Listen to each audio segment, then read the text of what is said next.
All right. Start it here in just a second. Alrighty, let's pull this chat out. We've got one chat.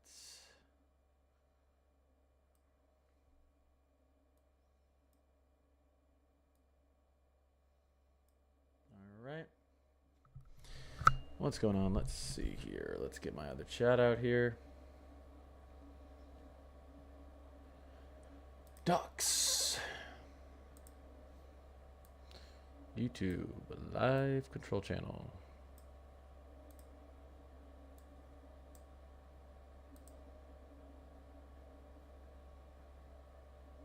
Sorry guys, 1 second here.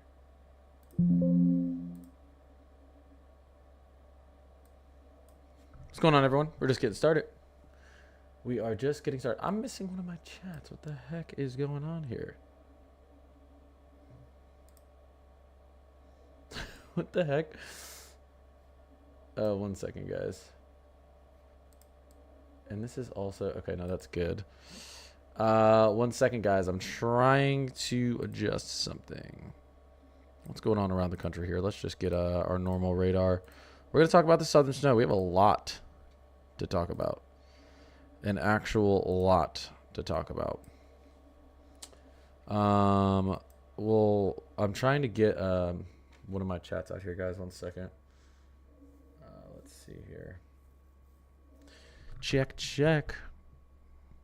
Could we see snow in South Carolina? You could. From the next system, could Cincy potentially... This is what we're all looking at. Potentially, we're going to talk about that. I just need to log into here. 1 second, guys.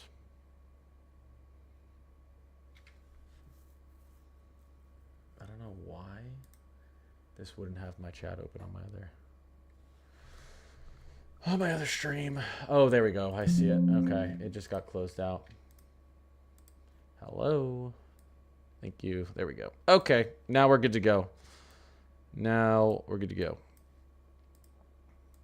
Okay. How's everyone doing? I would say happy Monday, but it's never happy Monday. Let's see. What's up, man? What's your percentage chance on the nor'easter? Yeah, we'll talk about that. That's the first thing we're talking about. Leanne, I appreciate you.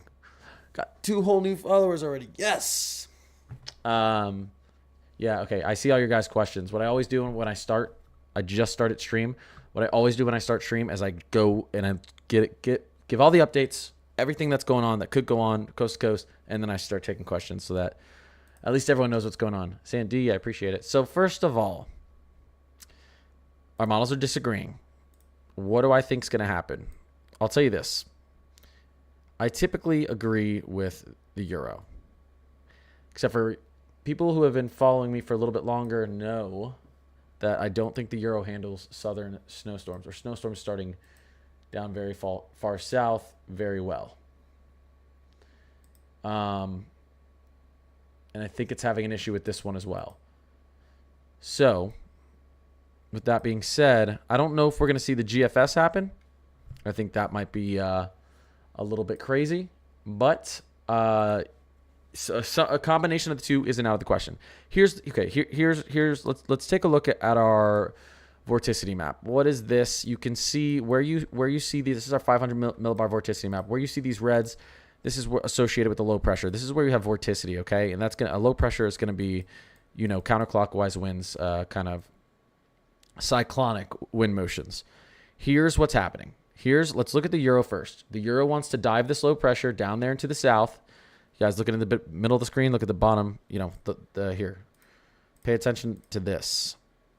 Okay, the Euro wants to dive this down to the south, wants to start moving it over. Yep, I'm getting to you, Charlotte. You guys, what I'm doing here before I answer questions will answer a lot of your questions. I'm going over the probabilities of where I think this snow is going to go, how much you could see, how strong the storm's going to be, and then don't worry. So the Euro has this diving down and then heading in through Texas. Okay, this is all great, good and dandy. The GFS and Euro and every model on planet Earth all see this. The odds of some snow in and around Dallas, Central Texas, this area are almost 100%. Here's our biggest issue. We have another low. We have another trough up to the north digging down right here. And all the models treat this differently. This is the most important piece to our puzzle because this is going to be what steers and what amplifies or de-amplifies our snow system down here. If this trough and this low pressure system dives down like this, it's going to pick up your Texas storm, spin it up, drop a ton more snow in the south, and drop a major snowstorm likely up in the northeast. That's what everyone wants to see who wants to see snow. But watch what the Euro has that system up to the north doing. It has it literally, it doesn't dive it down like this, like the GFS does. It has it skirting off into the north like this. And what does that do? It kind of flattens out our snowstorm, and we don't get any sort of good cyclogenesis going on with this storm, and you get no snow in the south. Now watch how the GFS treats this, and I wonder if the 18Z of the GFS is still seeing this. It is. Oh my gosh. Okay, so the 18Z of the GFS is showing the same thing. So the 18Z, Laddie, Tommy, I appreciate you guys. The 18Z, watch what it does. So notice the 18Z and Euro have your snowstorm down here. Great, all good and dandy. Now watch the 18Z, what it does with this system up to the north. It's going to dive, link onto this system, and really help to kind of negatively tilt this trough and amplify and deepen that low pressure. Watch. See how it dives down and boom. You get one big system, cyclogenesis, big bombing low heading up to the mid-Atlantic and northeast. And what does that look like? That is going to look like a big snowstorm. Look. And here we go. So this is what that looks like. Big nor'easter. Huge snow for everyone and their grandma. And look what happens with the snow in the south. If that happens, you suddenly have snow in Atlanta. You suddenly have a lot of snow in Charlotte. Snow in areas of South Carolina, almost out to the coast in North Carolina. I mean, this is just, huge snow all through Tennessee, Virginia, Kentucky, Illinois. Yeah, this is the GFS is what gives you the big storm. But now listen, the GFS handles southern snow, in my opinion, much better because it handles subtropical moisture and the amplification of these lows down here much better than the Euro. But the Euro does handle our cold air troughing to the north better. So we have the GFS that, really likes this down here, but we have the Euro that really likes a different troughing pattern to the north. So which one is going to win? And that is very hard to say, guys. I think by the end of this stream, I'll know. Actually, the 00Z of the NAM is loading in. I really want to see, okay, I can already tell you the 00Z of the NAM looks like it wants to agree with the GFS, which you guys might be excited about. You can see this diving down here. Let me take a look really quickly, and then I'm going to get to your guys' answers. We might figure out what the most likely thing is by the end of this stream tonight. When we get in within this 100-hour time frame, guys, every single update matters on these models because the closer you get, the more consensus you get between them. Okay, here's, interesting. Okay, you can kind of see, this kind of is looking more like the GFS to me. The Euro, here's our second system right here. The Euro wants this out here at this point. This could pull this up and tilt it. So that's a good sign. I mean, if you guys want the crazy snow, that the NAM is liking that. Tommy and Sharon, I appreciate you guys. Dawson, what's up? So this is a very interesting development. Okay, let's look at 84 hours out on the NAM.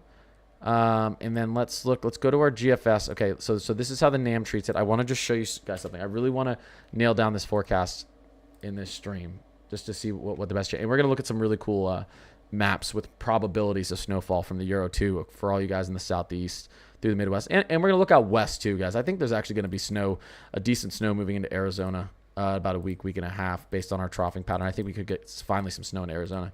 Anyways, really quickly, I want to compare the Euro 18Z to our latest NAM because this is really important. And then I promise you I'm going to stare at my chat for a while and answer all the questions. Gracie, what's going on? Is this all tonight? This isn't all happening tonight. Latest GFS, moving snow north and east of Dallas.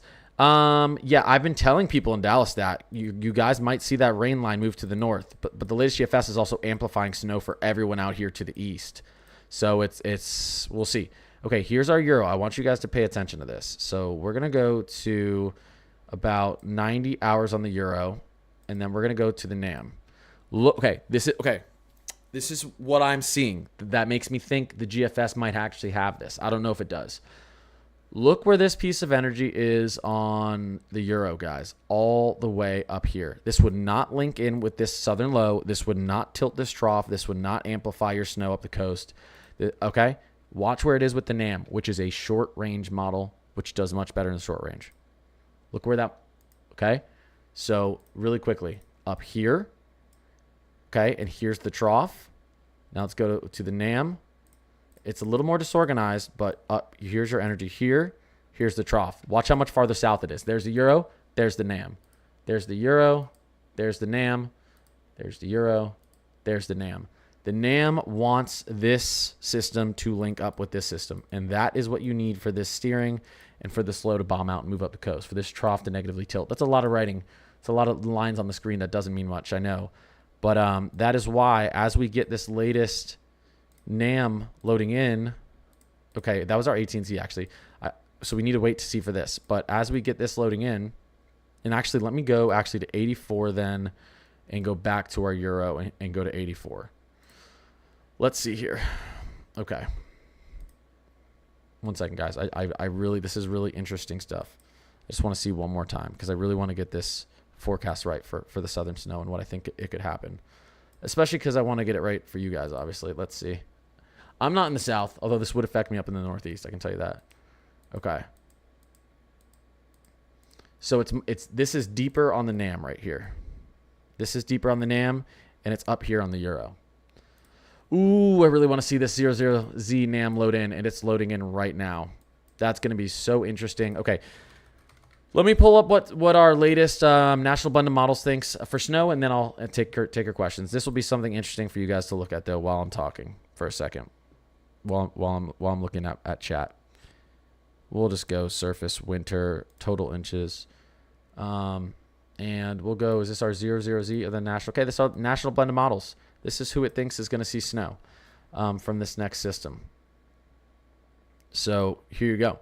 This takes all of your models, the best forecast, averages them out, blends them together, and this is kind of the corridor it's giving of its possibilities. This is considered one of your best forecasting models. So, although the totals are going to be way lower than I think we would see because it's really conservative with totals because it also averages in some models that show 0 inches of snow. That's why the totals look so low. So it's more about where the snow could fall, not the totals that you see there.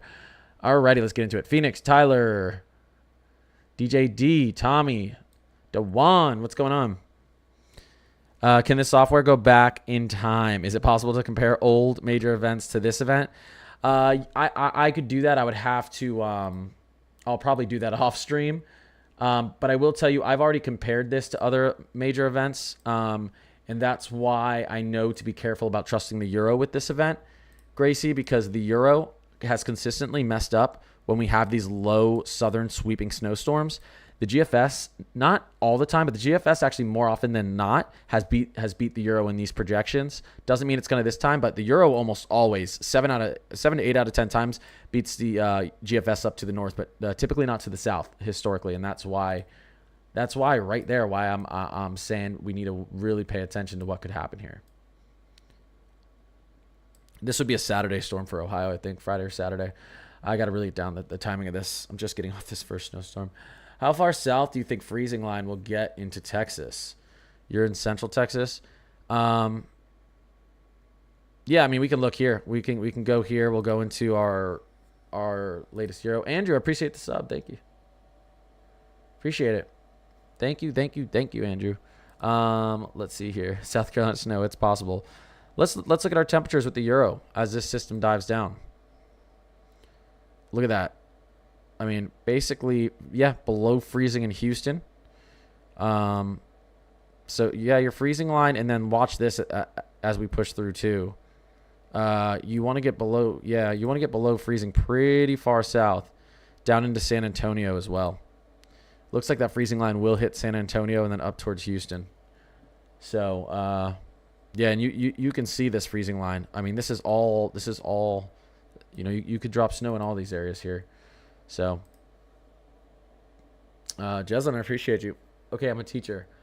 Are we off school on Thursday and Friday, or just Friday. I have no idea where you are.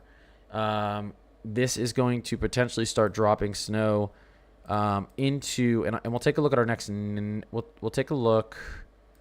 We'll take a look at our GFS.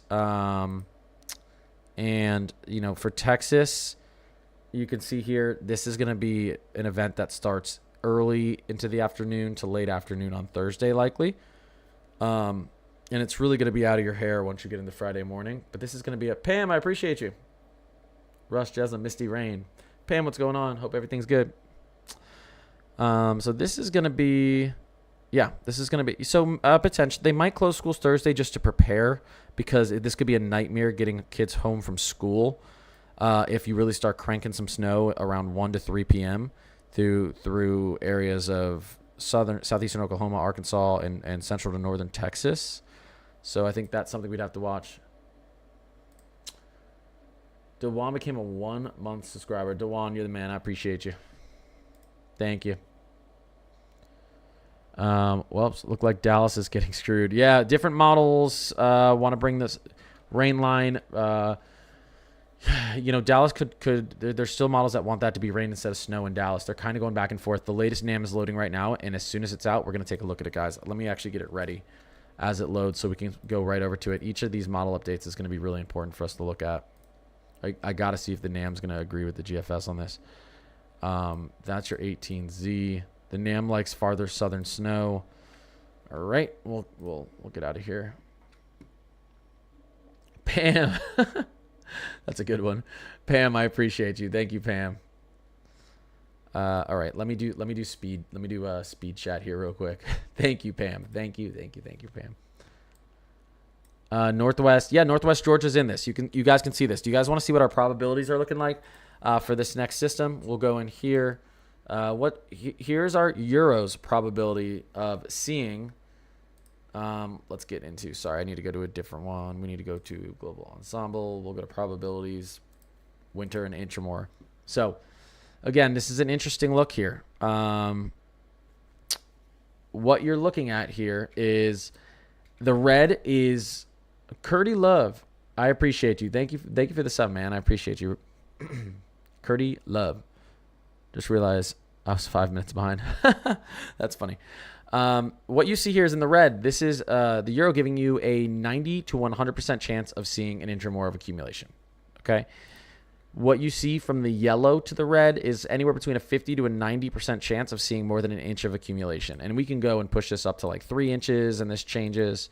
Still a lot of people. You still have areas like potentially Atlanta, Georgia, Charlotte, Tennessee, all of Tennessee, North Mississippi, Alabama, Northwestern Louisiana, Arkansas, Oklahoma, Central to Northern Texas, all within this, maybe 3 inches more of accumulating snow, even down here, 6 or more inches. But this is an interesting look. This is a wide range of 1 inch of accumulation here. And it gets pretty far into the south there, as you can see, into some of those southern states. Jen and Shirley, I appreciate you. So very, very, very interesting. Now we can take a look at what the GFS thinks for this, and the GFS is going to handle this a little bit differently.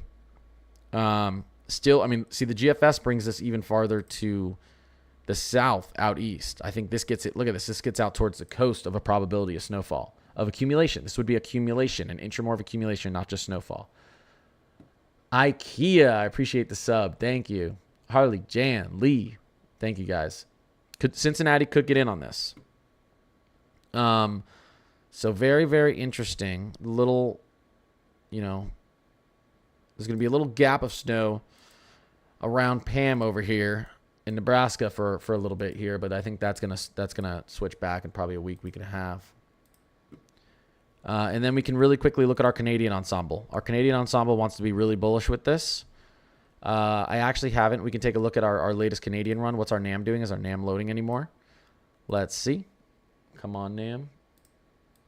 Let me get this back so you guys can see it. 1 second. There we are. Sorry, 1 second, guys. Okay, there we are. Latest NAM up to 36. Okay, we'll take a look at our latest Canadian. The Canadian is like, I'm not. Yeah, this is a 12Z. Not a big fan of it. The Canadian does kind of agree with the GFS though, and a lot more snow. but a big ice storm for the south, which would be an issue. Canadian's not the best model. For those of you who missed it, when does it start? This would be starting Thursday down in Texas, Thursday afternoon, and then this would be pushing through Friday and then Saturday off the coast. For those who missed it, here's what we're really watching, and this is what's going to change everything over the next very short period of time. This is literally going to change everything. This is going to decide who's going to see what from the storm. I like what the Canadian is showing. No, you probably like what the GFS is showing. Look what the GFS is showing. Watch this. This is the American model, which is a much better model than the Canadian.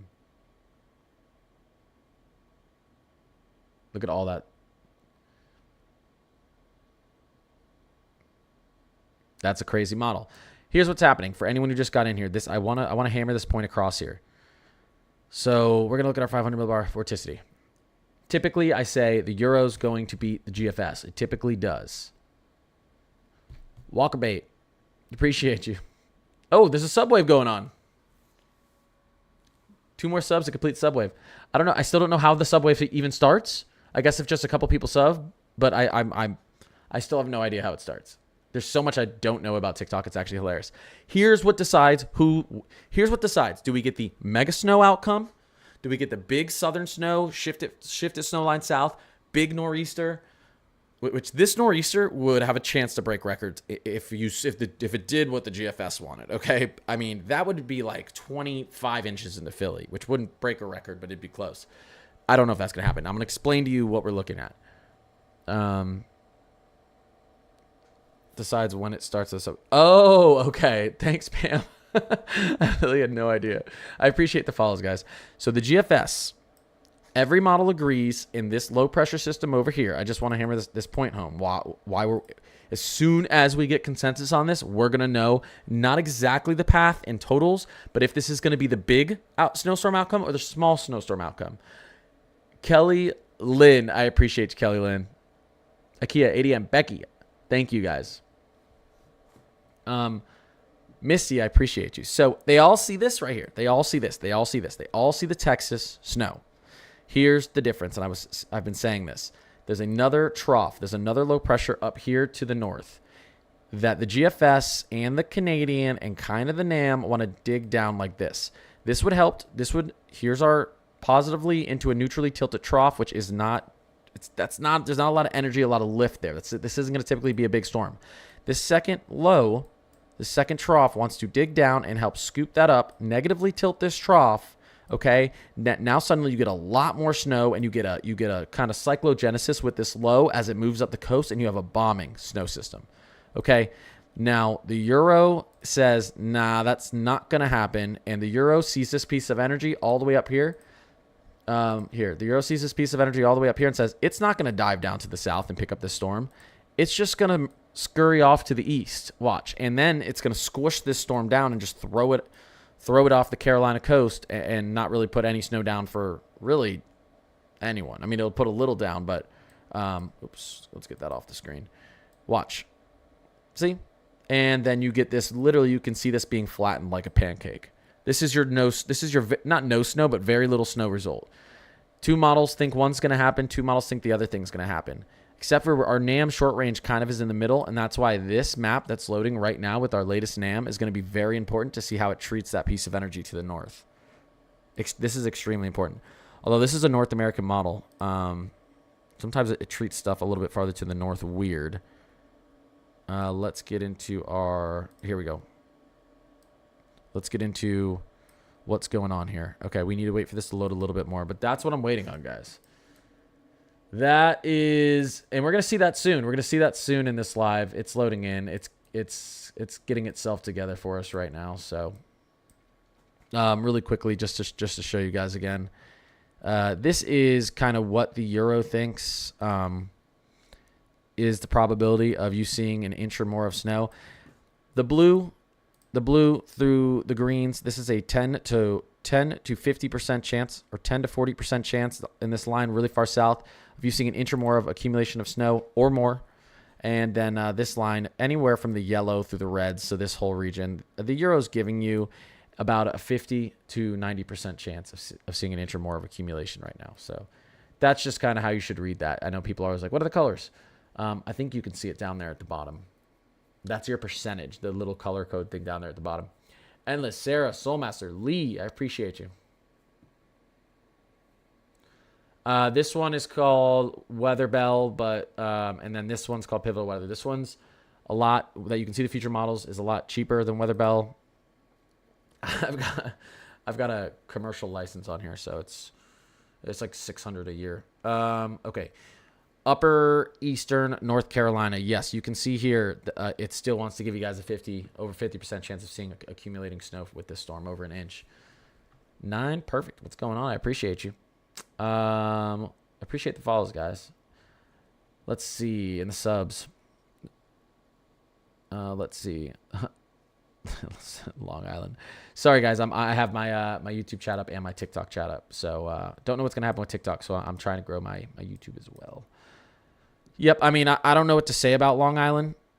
Long Island is still out of forecasting range. I don't really want to. If the NAM starts to really agree with the GFS, I'll say that we're probably going to have a big snowstorm up in the east, but like totals, we need at least another 24 to 48 hours up here. Down here, we can start looking at totals right now, which I'm going to get to in a second. But like Long Island, I can't really give you any sort of forecast right now. We have no idea. That's what we've been talking about this stream. Can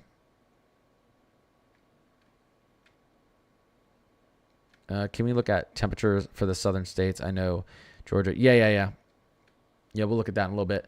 Austin, Texas. Yeah, you can see, I mean, Austin, Texas the Euro still wants to give it a chance for accumulating snow, although you can see it's in the smaller range from like the 10 to 40% chance, so less likely. And I agree with that. I think the snow line is going to be farther to the north. Yep. K, T-Folk.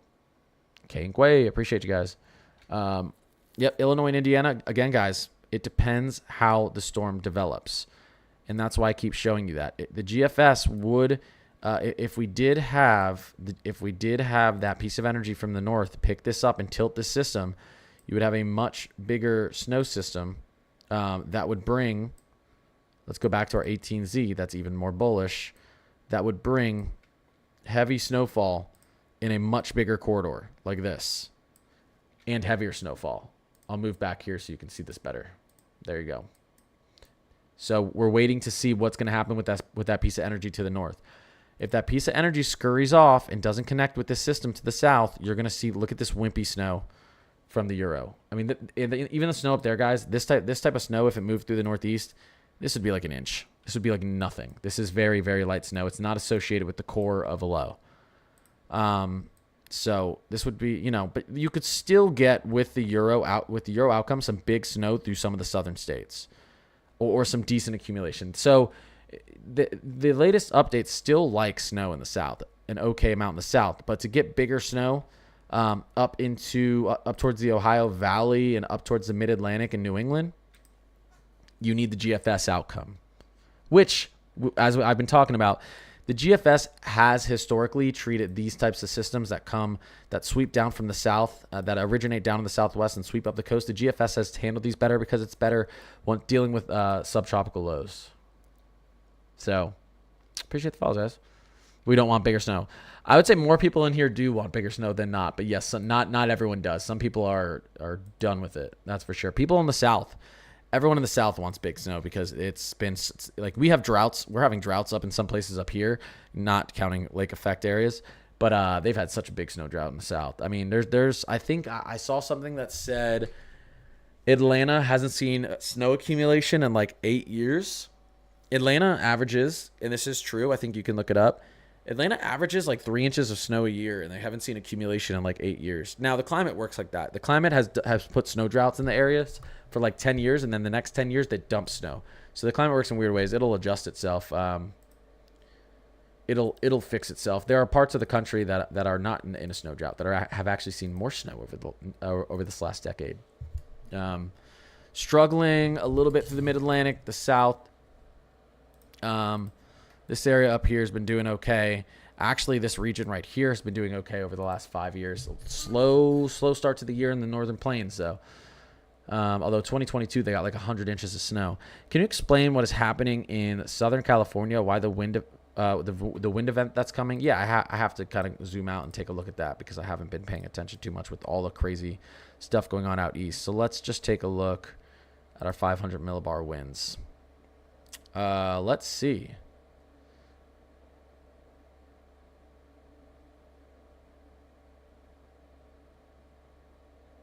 Southern California. Let me go in here. Do we have a major wind event going on? Let's look. Let's go to our... Let's go... I mean... This looks pretty intense. Nothing crazy. I don't see anything crazy happening. Yeah, I don't know. It's going to get windy down there. That's because you have a big... your jet stream's dipping down. And you have a low pressure system riding that down to the southwest coast, but nothing crazy like you guys haven't seen. Is this the latest model? If the latest model agrees with the GFS, would you start to take the nor'easter more seriously? I've been taking it seriously since the beginning because the GFS historically does better with systems coming out of the Gulf in winter or down towards Texas in winter. So I've been taking it seriously the whole time. The only reason I'm not completely sold is because it's really hard to just throw the Euro model in the trash because of how good it is. So, you know, if the Euro agreed with it now, I'd be like, this is a done deal. Not exactly how it tracks or how much snow, but I've been taking the GFS seriously this whole time. I took a risk and started talking about this southern snowstorm like 10 days ago, which you should never do if you know anything about weather. But why I started talking about it is because the GFS was so bullish on this low pressure system forming down here, and we had so much confidence from the Euro, which is really good at cold air troughing, especially in the winter. We had a lot of confidence in the Euro dipping down here, and this jet stream dipping down here. So I said, even though neither model showed it, I was like, I think we're going to have a big southern snowstorm around this time frame. So that's happened. And since I was kind of right about that, I still want to stick with my GFS because my GFS led me to this point a little bit early of seeing something like this happen. So I might just ride it out on the GFS, but I want to see what the NAM thinks. Myrtle Beach, South Carolina, snow. Ooh, it's gonna be tough to get it there. It's not impossible. It's not impossible. You could see some snow, but it's tough. Jackson, Mississippi, tell me it's not going to snow or ice, please. Yeah, you know, we gotta start taking a look at ice models too. You know, here's what let's see here. Here's our 7-day look from the Euro. This is an ensemble, so this takes all the different looks that an ensemble model takes every single basically run of the Euro and averages them out. So this is going to be more accurate than any one Euro run. So this is another good model to look at. And you can see, you know, where its real confidence is this dark gray and then up and this blue area. And I'm not worried about what's going to happen up here yet. We're just talking about the deck because it's not going to know what's going to go on up there. But we're just talking about this southern area. So there is still some confidence on the Euro of this thing skirting out towards the coastal Carolinas. I don't really take this light gray. This is probably not going to happen down here at the bottom. But yeah, that's an interesting look from our latest Euro ensemble. Is this our latest Euro ensemble? Yeah, it is. The NAM is agreeing with the GFS. Is it? We can take a look. I don't know if we're far enough to see. Yeah, no, we're not far enough to see. This is not the piece of energy that's going to pick up the storm and move it. This right here is associated. This piece of energy right here is associated with the trough that's pushing down. We're looking at this. We guys are looking at this up here. This is what we want to see, and we can't tell. We want to see from this NAM run if this dives or if this skirts out in this direction. And even if it comes into here, okay? Either of these solutions would be good for us for a big kind of snowstorm for you guys in the south and up in the northeast. This solution would be horrible for everyone. So that's why we're watching that. Here, we'll go back over here. And we'll do that. Okay, let me look back over here. What's going on YouTube? Philly got like 1.8. No, Philly got more than that. I am 20 minutes north of Philly. A little more than that. That's about what we got. I mean, we can look at snow reports. Although they're not done counting yet. This website takes so long to load. Yeah, so I guess it is kind of scattered up here. See, I'm up here, and we got over 2 inches. Now, these totals in here are not done counting. So all these totals are going to increase in here, but maybe another inch or two, some another inch. So we'll see. I'll look at this probably tomorrow, and we'll know our snow totals. Some of these totals through DC and Baltimore aren't updated yet either. Mainly the totals up, mainly the totals out here aren't updated. These take like 24 hours to update, so we'll see. It was, yeah, you know, it was a little bit underwhelming. I was watching this event unfold, and we had weird snow bands that wanted to go through Philly that actually went up a little bit farther north, a little bit farther south. But there are parts of Philly that came up on 3 to 4 inches. It kind of depended where you are and how those snow bands sets up, which is, you know, that's how it is. That's how it goes sometimes. Colleen Lee, a little bit. Addison, appreciate you guys. I really want this this freaking NAM to load in. What about this weekend in Philly? That's what we're watching. Do we get this type of solution? I'll show you guys just for fun what this type of solution puts down snow wise. Okay, why we really need it, what the difference is between these solutions. So this is your 18Z. This would be over a foot of snow. From basically Philly through New York City all the way up to Boston, all coastal New England and inland. What this latest GFS run got, take this with a grain of salt, we have to see what happens, would put an inch down into Charlotte, maybe an inch down into Atlanta. Would want to put a few inches down into Dallas, 6 inches down into Nashville, Knoxville, almost a foot into areas of Appalachia. And you can see what it would want to do out here too. This would be another big snow for all of you out here as well. Now watch the difference between that and our latest Euro. And our latest NAM is loading. Look at our Euro. Our Euro wants to keep heavy snow in this region, but then look, this sorry, let me actually recircle this. All of this is much less on the Euro. Because what happens with the Euro is this low pressure kind of dies off and goes off the coast here instead of amplifying and tossing snow everywhere and into this region. Our NAM is still loading in.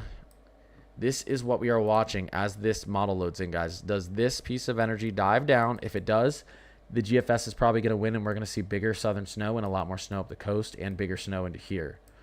If this latest run of the model signals this low to skirt out to the east a little bit more, we're probably going to see a lesser snowstorm for most people. Although we could still see a pretty good snowstorm for people right through this region. So we're really watching to see how this slows in. Grammy, Casa, appreciate you.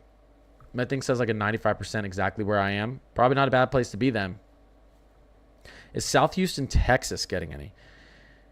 I don't think so. It's not impossible yet. We have some time, but it's not looking likely. Will there be anything crazy in western North Dakota? You know, I don't think so. I haven't been watching western North Dakota very closely. I guess you do have this clipper system moving through. I don't expect this to be a major snowstorm, though. So, I mean, I don't see anything crazy happening up there. Your planes are going to get a little bit of snow from that system, but not a ton. Let's take a look how our latest NAM is actually allowing. Here, let's get back here. Let's take a look how updated this is on our composite reflectivity. And where it I really want to see where this latest NAM puts this snow line too. You can see it once it's starting to develop it here. This you can kind of see this is the low. This is the piece of energy we want to see which way it goes. Is Columbus North? I don't know, guys. People are asking like super specifically, is like this city or this city or this city or this city or all these cities, are they getting it? How much? That's literally, there's no meteorologist on planet Earth that can tell you if you guys out here are going to see snow. Yet we need, that's why I keep saying over and over and over again in this live, we're kind of getting down to crunch time. We do not have model consensus. We have models that say one outcome, 2 models that say one outcome, 2 models that say another, and I can show you what the big difference between them is, which I've been showing you all stream. It's the Euro seeing this piece of energy right here, not dive down and help to negatively tilt our storm, which would create a lot more snow down here, and it would help to deepen that low and dump a lot more snow through all of this region. Again, our GFS wants to take that piece of energy and dive it to the south. Okay, here it is. GFS wants to dive this piece of energy to the south and watch what happens with our system as it moves up the coast.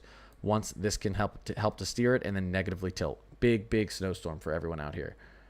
So until we have agreement in that, it's kind of up in the air. I'm still a little bit on the side of the GFS, but it's really tough to say. I wouldn't be surprised if the Euro got this one right, because it's just a really good snow model, but it's typically not as good in the south. Now, to me, what this looks like is it looks like that the NAM again is agreeing with the GFS. Here's our secondary trough, and this looks to me like it's much farther south. The Euro at this time frame has it up here. So I think the NAM is also agreeing with the GFS, which would be good if people want to see bigger snows. Let's see here. What about Houston? Yeah, Houston. I'm getting a lot of questions about Houston. Has there ever been any suggestion that Houston was going to get snow with this system? There's never been a I mean, I guess if we looked back like a week, people. That's why you got to be careful what people are saying. Like about a week ago, people were like, "You're going to get snow down here." Now, I was showing some of those models, but I was telling everyone in my streams, like, "Hey guys, this is like 200-300 hours out, so don't take them very seriously." And one thing I kept saying was I think my confidence in Texas getting snow is high, but my confidence, because there was one model that showed snow like down here, my confidence in that was never high. But that's been gone for a while. The projection of Houston getting snow has been gone for a very long time. This could put freezing rain down there, or just very, very, you could get like isolated flash flooding from this, but the snow is very likely not to get anywhere down there to the south. I don't even think you'd have to deal with freezing rain. This would be heavy downpours for Houston. Which scenario would be better for Oklahoma to see snow? It's interesting because the Euro has more snow in Oklahoma, but I think it's not accounting for. That's tough. The Euro puts more snow into Oklahoma, but the GFS has a stronger system with more potential. I think the totals are going to start to go up on the GFS if it's correct. So it's kind of tough. I think both of them look pretty good for Oklahoma, honestly. Yeah, Ohio, you'd want the GFS to be correct. Let's see. Yeah, Gracie, you should add donation ability to your YouTube lives. This is like my third time ever streaming on YouTube, so I'm just starting to do it, and I have a lot of stuff I need to set up on the YouTube side of things. Yeah, so that's gonna be I'm gonna be doing that this week. Just been a little bit busy, but yeah, I've been pretty set up over on the TikTok side, but I do have to get some stuff up like that. It's a good suggestion though, and I will. Do you think it'll be bad to drive from central Arkansas to the bottom right of Kansas on the 11th?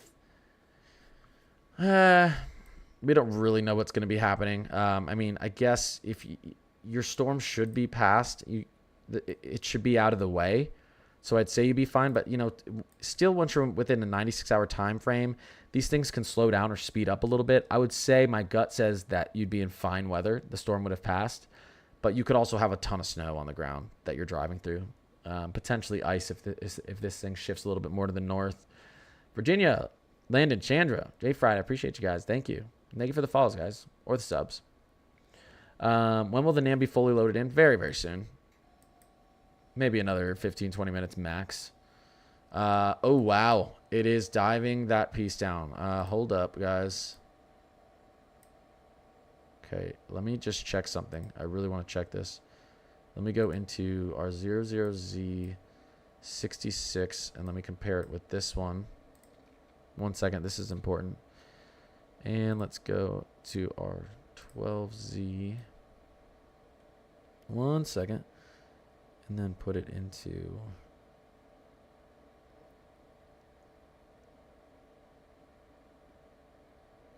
Okay. Let me compare these really, really quickly to see. Let me compare these really, really quickly to see. This is going to be interesting here.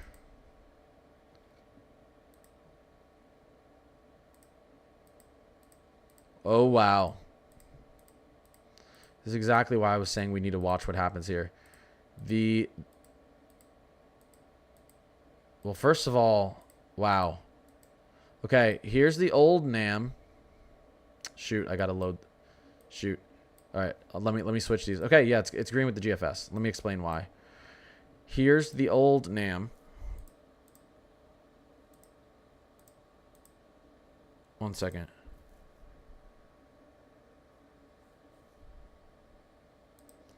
Here's the old NAM. Here's the new NAM. Here's the old NAM. Look at where this piece of energy up here is.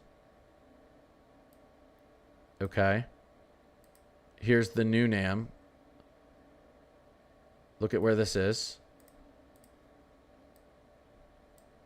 Okay. One second. And then compare these. So old. Let's see here. This right here. You can see it's flattened out. This is farther back in the new one. So that's a good sign for the GFS. That's a good sign for the GFS. Having this this is the center of the low. What would be the low associated with this trough? The low, this is kind of a sloppier trough that we have in our older model. Your low would probably be around here. And you can see that. You see the difference, guys? Look at the difference. That's what we wanted. This creates a much bigger snowstorm in the south, and this is our new model. You see how there's a lot more energy down there to the south. A lot more stuff interacting here. This is going to want to steer and tilt our system. Now this could still change, but I expect it around this time frame and into tomorrow's models to start to see consensus one way or the other. And this would tell me that we may see a bigger southern snowstorm and then maybe a mid-Atlantic and snow through here, the Ohio Valley, Tennessee Valley, and then maybe up to New England. So that's very interesting. And that would mean that the GFS might, look at that. That would mean that the GFS, and you can even see it here. You can see this wanting to dive and help tilt this. This would be significant. Okay, that's fun stuff. I'm glad we got to see that. So maybe I'll take this GFS run much more seriously now. We can look at it. Sorry, I usually don't. I'm usually looking at chat more, but there's so much to analyze right now, and I want to get it correct. Social Butterfly, I appreciate you. Yeah.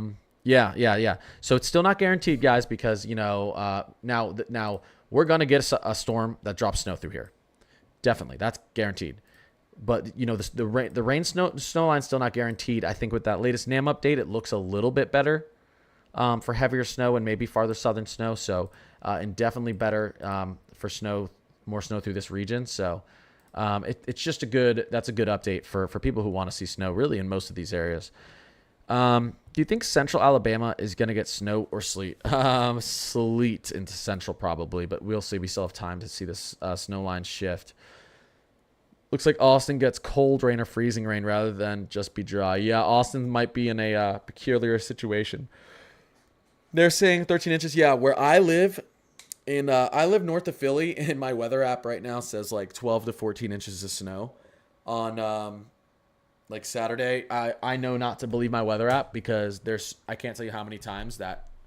Listen, I'm just some dude on TikTok and YouTube, and it's so much easier. Like, I predict the weather so much better than our stupid app does because it just doesn't update quick enough. And it takes the GFS model into account when when we know it should take the Euro into account at higher latitudes. It's just dumb. Someone needs to go in there and fix it. And it changes too much. It misleads people. It's like back and forth. You know what I mean? You like pick something. I've been favoring a GFS type model run. And if I'm wrong and it goes back Euro, that's fine. Like, you got to stick with it. Social Butterfly, I appreciate you. Thank you for the sub.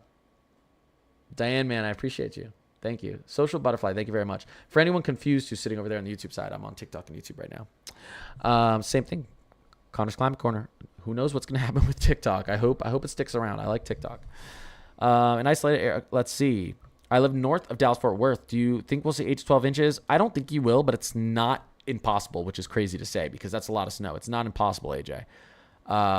there are solutions that would lead me to believe that it's a possibility. I would say that's a little bit crazy on the high end. I'd hope for 4 to 6, but not impossible. Nashville, I'm going to stick with 3 to 6 for now, but that could go up or down. Me, I appreciate it. Yeah, weather apps are a little bit crazy. Wow, this is guys, this latest NAM is something. Let's see. We've got it fully loaded, I think. Do we have it fully loaded? Maybe not, but it's very, very close. Oh, it's about to be. It's about to be. We need a couple more. No, it's fully loaded. Okay. All right. So that's as far as it's taking us for now. Still, and this is a short range model that does better typically than these globals when we get close. Still wanting that snow line down here. So that's still keeping it pretty far south into northern Mississippi, northwestern, potentially northwestern Louisiana. But again, the most important about this run is what's going on up here to the north. And that is definitely having that southern piece dig down. You don't even see it up here anymore. This is the piece that the Euro wants out here. Here it is. This is your secondary trough. Wow. Oh, wow. This is so significant by the NAM. Hold up. Let me show you this comparison back to back, guys. And you know why we like the NAM? It's the North American model. We love it. Okay, so let's go into the Euro. Wow, this is quite the difference. So this is at 84. So let's go into the Euro, and so the Euro, our Euro is going to be on our 18Z. So if that's 84, let's bring this in here to about. So let's bring this in here 6 hours. Let's compare these. Okay, guys, huge difference. Very, very, very interesting. Although what's weird is you kind of see a separation from this, because this could be your secondary trough as well, but you really see a secondary low forming down here, which you don't see on the Euro.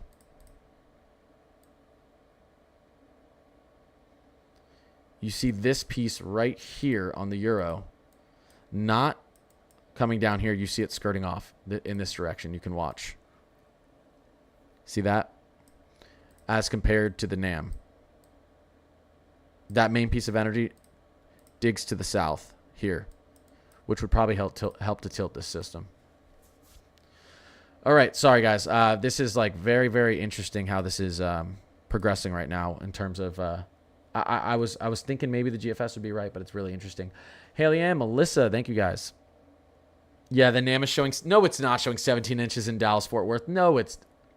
Hold up. Stop that. Don't lie. Don't lie. Oh, shit. Sorry, shoot. Okay, it's showing over a foot into Dallas Fort Worth, yeah. Okay, well, hey, guys, it's not impossible.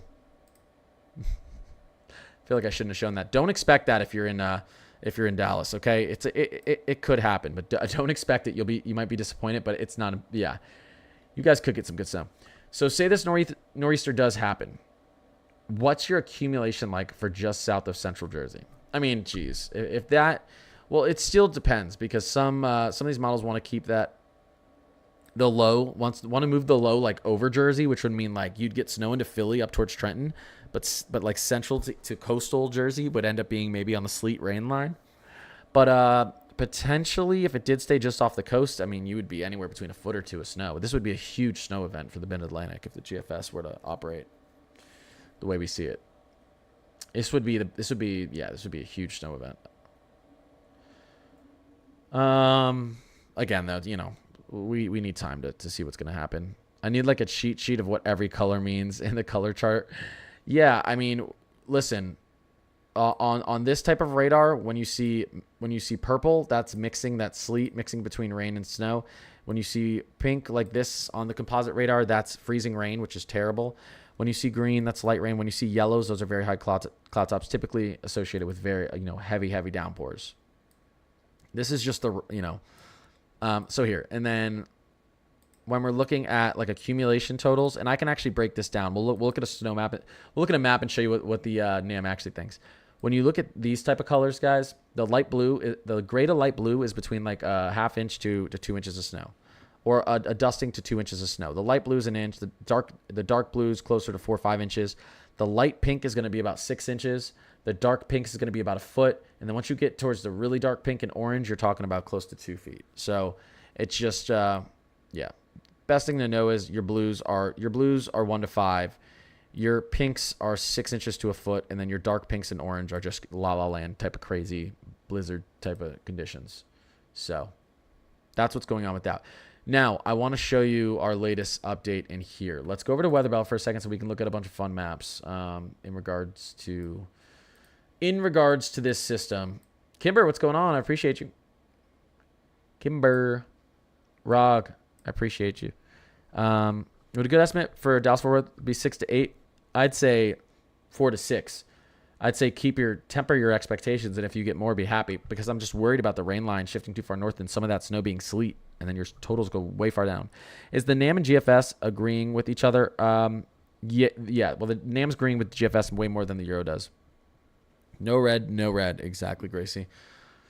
So here's why I want it to come into here, and I think you guys will find this interesting. So let's actually get into Texas real quick, since we have our NAM giving us a real look at Texas, and I know you guys are probably interested in this. Let's get into total. We don't want 24-hour snow. Let's do 1 second, guys. Here we go. Are we not updated on Weather Bell yet? We might not be updated. Oh, it's not updated on here yet. Okay. Well, we need to wait a little bit longer for that. Hold up. Okay. Let's look at that. Take this with a grain of salt, but this is your short range model for Texas. I think that this is wacky. I don't actually see the totals being this high, but you know, hey, I'll show you what the NAM shows. It's a good short range model. Fluent, Julie, Audrey, Unlearn, Kate, Davey, I appreciate you guys. My area is currently in the red on that model.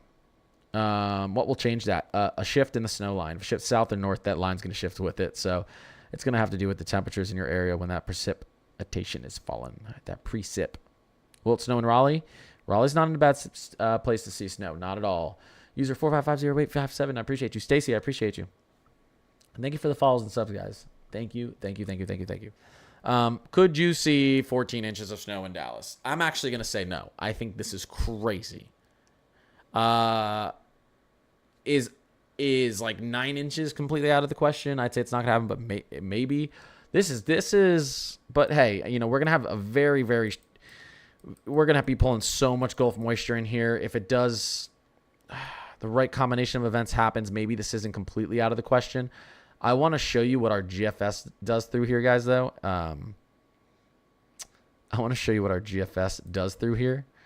Let's go and do we have our 18Z? I'm going to show you guys some funny stuff. Let's move up into regions. Let's go to U.S. regions. Let's go to the Southeast. Here is our GFS. Guys, oh, whoa. Oh, you can see it wants a really far southern. Okay. It wants a really. Don't look at this. The GFS wants another far southern snowstorm right after. Don't look at it. It's too far out. The GFS wants some craziness in here. Is this a possibility? I wouldn't say it's an impossibility.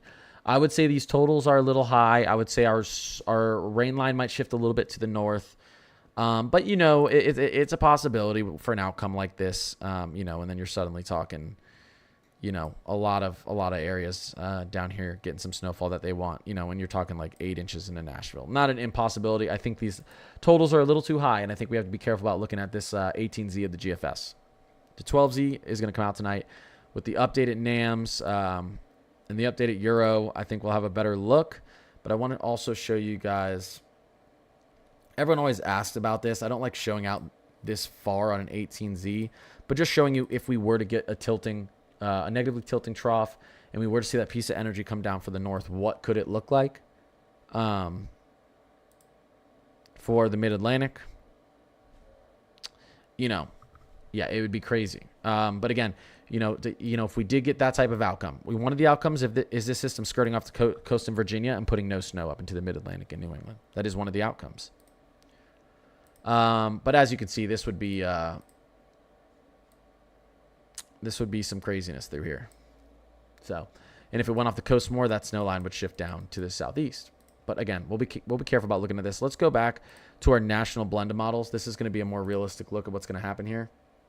It's going to be really, really careful with the snow totals, but you can see this is going to take all of our it's going to take the best forecasts on a bunch of our models, mid-range and global models, average them together, and this is going to give you the most plausible outcome of where the snow is going to fall, but not necessarily the totals. And you can see it kind of likes this region here. Yeah. Our local weather people are predicting 1 to 3 inches here in Tupelo, Mississippi. You guys are up towards the north, right? You guys are like way up here, right? Let me see this. I think that's a really tough prediction. You guys are, oh yeah, I don't know. It's funny. I wouldn't be predicting that if I was a weatherman yet. You guys are going to be so close to that snow line. You could, but that's a scary prediction with the model disagreements we're having right now. Stacy, K. Davey, Kimber, Mads, Randy, thank you guys. Euro has a bias to keep southwest energy back. Many meteorologists have been saying that. Yeah, we've talked about that this stream. I don't think it has to do. They say it like that, and I do. There's a lot of good meteorologists that do talk about that. My issue with the Euro isn't the fact that it's holding this piece of energy back here. My problem with the Euro is the Euro didn't even see this low, subtropical low forming until like two days ago. The GFS has seen it for over a week. The Euro has no idea what it's doing down in the subtropics. Let's just be honest. It has no idea. This isn't throwing shade on any of the meteorologists who said that. They're completely correct, but I want to just give it a better way to explain it. Why does it have a tendency to hold these systems back here or lag them or not treat them right? I don't think it has anything to do with the southwest. It has to do with the latitude. The closer you get to the equator, the Euro just sucks. That's why we never look at the Euro model for hurricanes. You guys ever notice that? It's always the GFS. The GFS does good down here in the subtropics, in the tropics. We just don't even we throw the Canadian and the Euro in the trash during hurricane season. So why the heck, are people favoring the Euro on this system? That's a starting basically in the subtropics, moving up the coast. Well, the one thing that the Euro has an advantage on is it's much better with mid latitudes up here and cold air troughing. And what could really steer this system is a piece of energy up to the north and how it moves. So we're kind of trusting what the Euro is going to do with that, but it's not really handling the piece down here correctly, which is why the Euro wanting to bring in 1.5 feet into some areas here is a little bit crazy, although the GFS brings in a lot too. Norton, I appreciate the sub. Thank you. Gigi, Elizabeth, IKEA, thank you guys. I appreciate that. Brandy, thank you. Chandra, Brandy, thank you for the sub. Local Dallas Weatherman, thank you guys. And thank you for the follows. I appreciate that, guys. Wow. It's been a crazy, crazy week for me, guys. This is my second job, and I've been doing this nonstop, and hopefully I can make this my full-time job eventually, because it's been like working 70, 80 hours a week, but the streams have been popping off, and everyone's been super engaged, and it's just really awesome. I appreciate you guys a lot. I really do. How long will the South be at freezing temps? The storm doesn't look like it stays more than a day. Yeah, I mean, so let's take a look at something too. This is another thing to take a look at. So we can go to our global Euro, and we can take a look at our temperature anomalies. So let's go into surface temperature. Let's go to 2 meter anomalies here. And let's see, we're on our global, we're on our 18Z. Let's go back to our 12Z. So I want you guys to, okay, all this blue and green are temperatures below average. Also, you have to consider this right now. So this isn't like, this is just below average or above average. The second and third week, really the second through the fourth week of January, are the coldest on average historically 3 weeks in the entire year in the Northern Hemisphere. When you have below average temperatures in the 3 coldest weeks of the year, you're getting, this is very cold air. Look at what happens as we move forward, okay? This is starting right now. Watch what happens with these temperatures, how long this below average temperatures stick around. Look at this.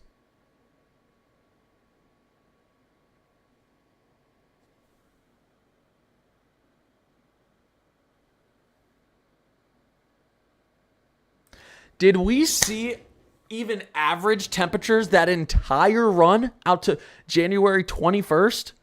We didn't even see the South get into average temperatures. This system's going to move down, and you could see a little piece, maybe some warm air creeping into the north. Just watch the South and East. Look at this. And this is our Euro that does good with this. Let me show you what the Climate Prediction Center, guys. Hey, I think there's some pretty good meteorologists over there. I don't know, maybe the best in the world. Let me show you what the Climate Prediction Center thinks for our temperatures moving forward. You guys want to see this? Here's through January 16th. Yes, the blue is cold. Ready? Here's through January 20th. These are the coldest weeks on average of the entire year, and almost the entire country through this entire time span is going to remain below average. And this might go through the entire month of January. So, guys, if you guys don't get snow from this, that's why the GFS has another a system going way down south like this with snow after. There's probably going to be another probably like, I wouldn't be shocked if you had 1 or 2 more shots after this current snowstorm we're talking about. So like 3 more in January, because you guys are going to have such a long streak of temperatures that are able to put snow down in the areas far in the south, and they're going to get even colder because we're actually not even in our colder, January 20th is typically on average historically the coldest day of the year up in North America. But you guys are going to have your chances in the south. This is going to be one of the coldest on average Januaries the South has had in a very, very, very, very long time. All right. And, our HRR's loading. Okay, so our NAM is fully loaded. Okay. Very interesting.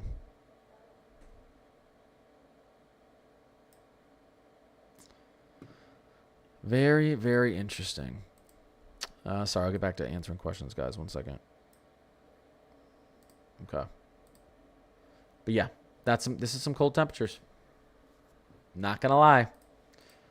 Let me get back, and we're gonna have okay, our icon's loading too. Our icon isn't the worst model in the world. It's not the best either. I'll keep the GFS up for now. I really want to see what the 00Z the GFS does. Usually I like keeping the Euro up. The GFS handles these systems down in the south okay. Sandra, Monica, Gigi, Chicky Bear Love, Elizabeth, Seb, I appreciate you guys. Let's see. Is the vortex just stuck, or has there been another polar shift? I'll explain to you guys what happened. But we gotta zoom out here really quickly. I'll make this quickly because I know people want questions answered. Here's what happened.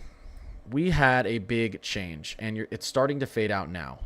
We had a strong polar vortex, which means we had kind of a low pressure sitting up here in the Arctic for quite a long time.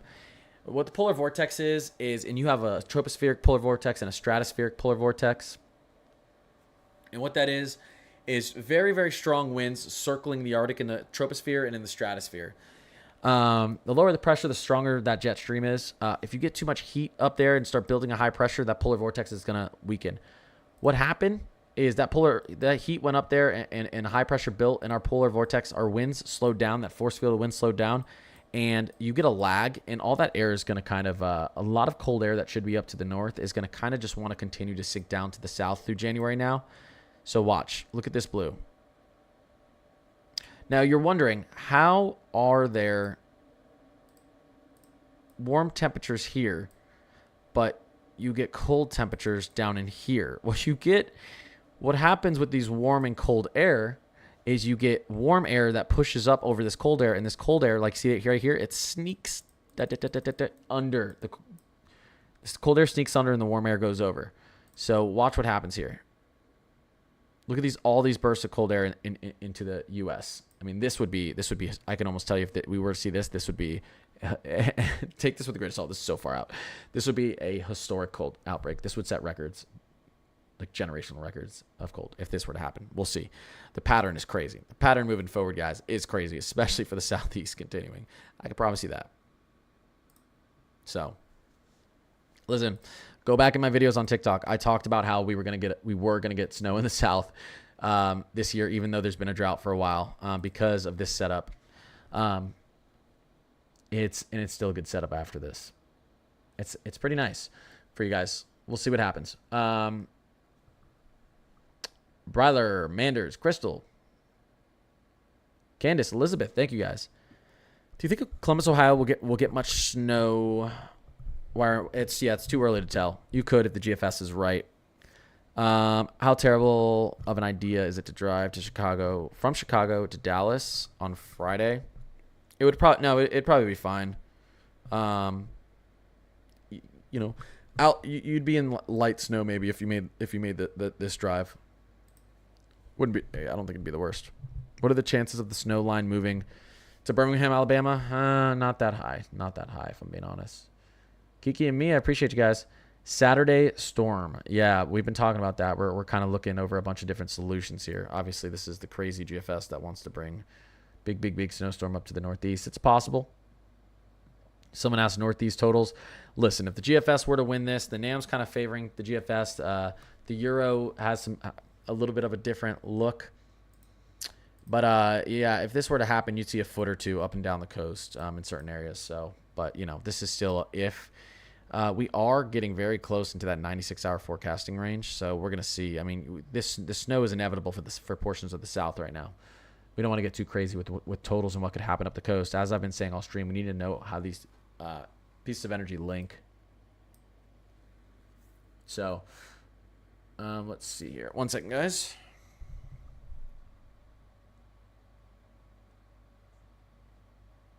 One second.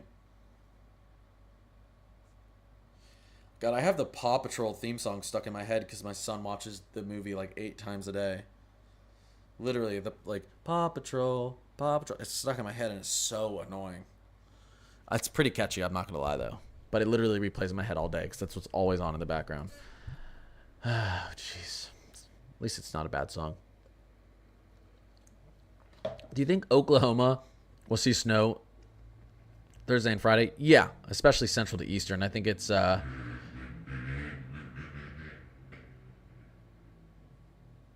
lot of people outside. I think it's almost a guarantee.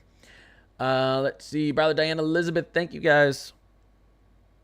I need to get out of that red zone. Yeah. Thank you for the follows, guys. You're very conservative. You gotta be. Yeah. You don't want to.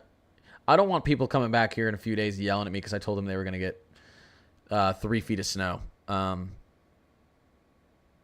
So that's why ensembles and like the North, your blended models is very good to look at. Your national blended models right here is very good. I actually want to see if we have a new national blended models just to show you guys. Let's see here. National blended models. Do we have anything updated? Surface. Let's just take a look at what it thinks for surface. We'll go into 7-day inches. Look at that. Look at that. Even the national blended models, which is a very conservative snow total model. Actually, oh no, I'm still in the Euro. Okay, I was gonna say that's a lot. Okay, that looks more like what we want to see. Still putting snow down in a lot of areas in the South. Again, when you look at this is more, I look at the national blended models for where the snow could fall, not totals, because it's going to be super conservative with those snow totals. What about Pittsburgh? If the GFS were correct, you get a little bit of snow into Pittsburgh probably, but the most of it would be near the coast. Once that system starts to really go through, cyclogenesis, it pulls a lot of that snow into it. Once it starts getting that, Lee, I appreciate you. Thank you, Lee. I want snow in central to more southern New Jersey. Where do I want this snow line to move, so no rain. Well, you're going to want, for that type of look, you're going to need that low pressure system to stay just off to the east of New Jersey. So if you, for you people up in the mid-Atlantic that want this system, here, let's get in here, that want this system, I'll actually take you up here, okay? Here's what happens. When these systems ride up the coast, here's what's happening. On this side of the system right here, this is a tilting trough. You have a lot of warm, not super warm, this is wintertime, but warmer air and moisture right here clashing with your colder air that's being pulled in right here from the north. Now, this interaction here is what causes a lot of lift and a serious low pressures, okay? The lower this pressure gets, the more lift you get. Think about it like this. If there's a high pressure above your head, that means there's a lot of air molecules pushing down on you above your head. Why don't you feel heavier when you're in high pressure? Because those molecules are pushing on you from the floor too. It's weird science. When you're in a low pressure, there's a gap. There's an empty space of air molecules where they should be above your head that need to be filled, and the air molecules down by you want to rush up and fill that. What do those air molecules bring with them? Moisture. And that moisture shoots up into the top of the troposphere to the tropopause, cools, condenses into clouds. You get big storms.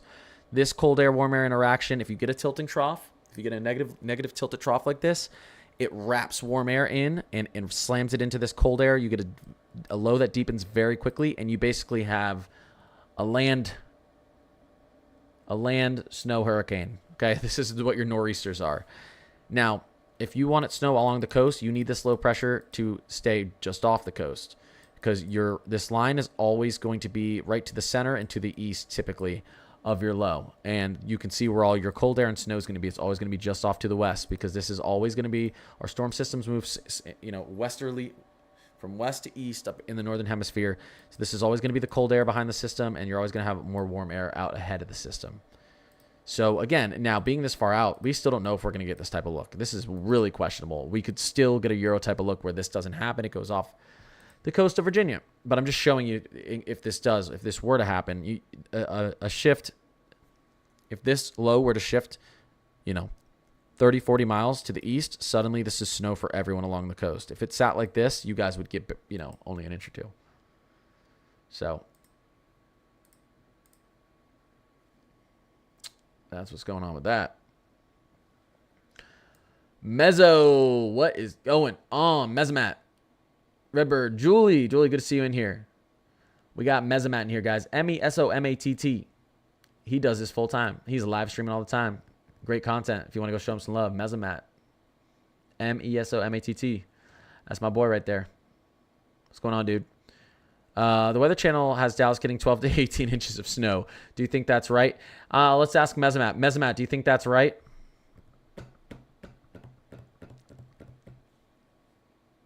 What do you think, Dallas? 12 to 18 inches? His response is probably going to fly by.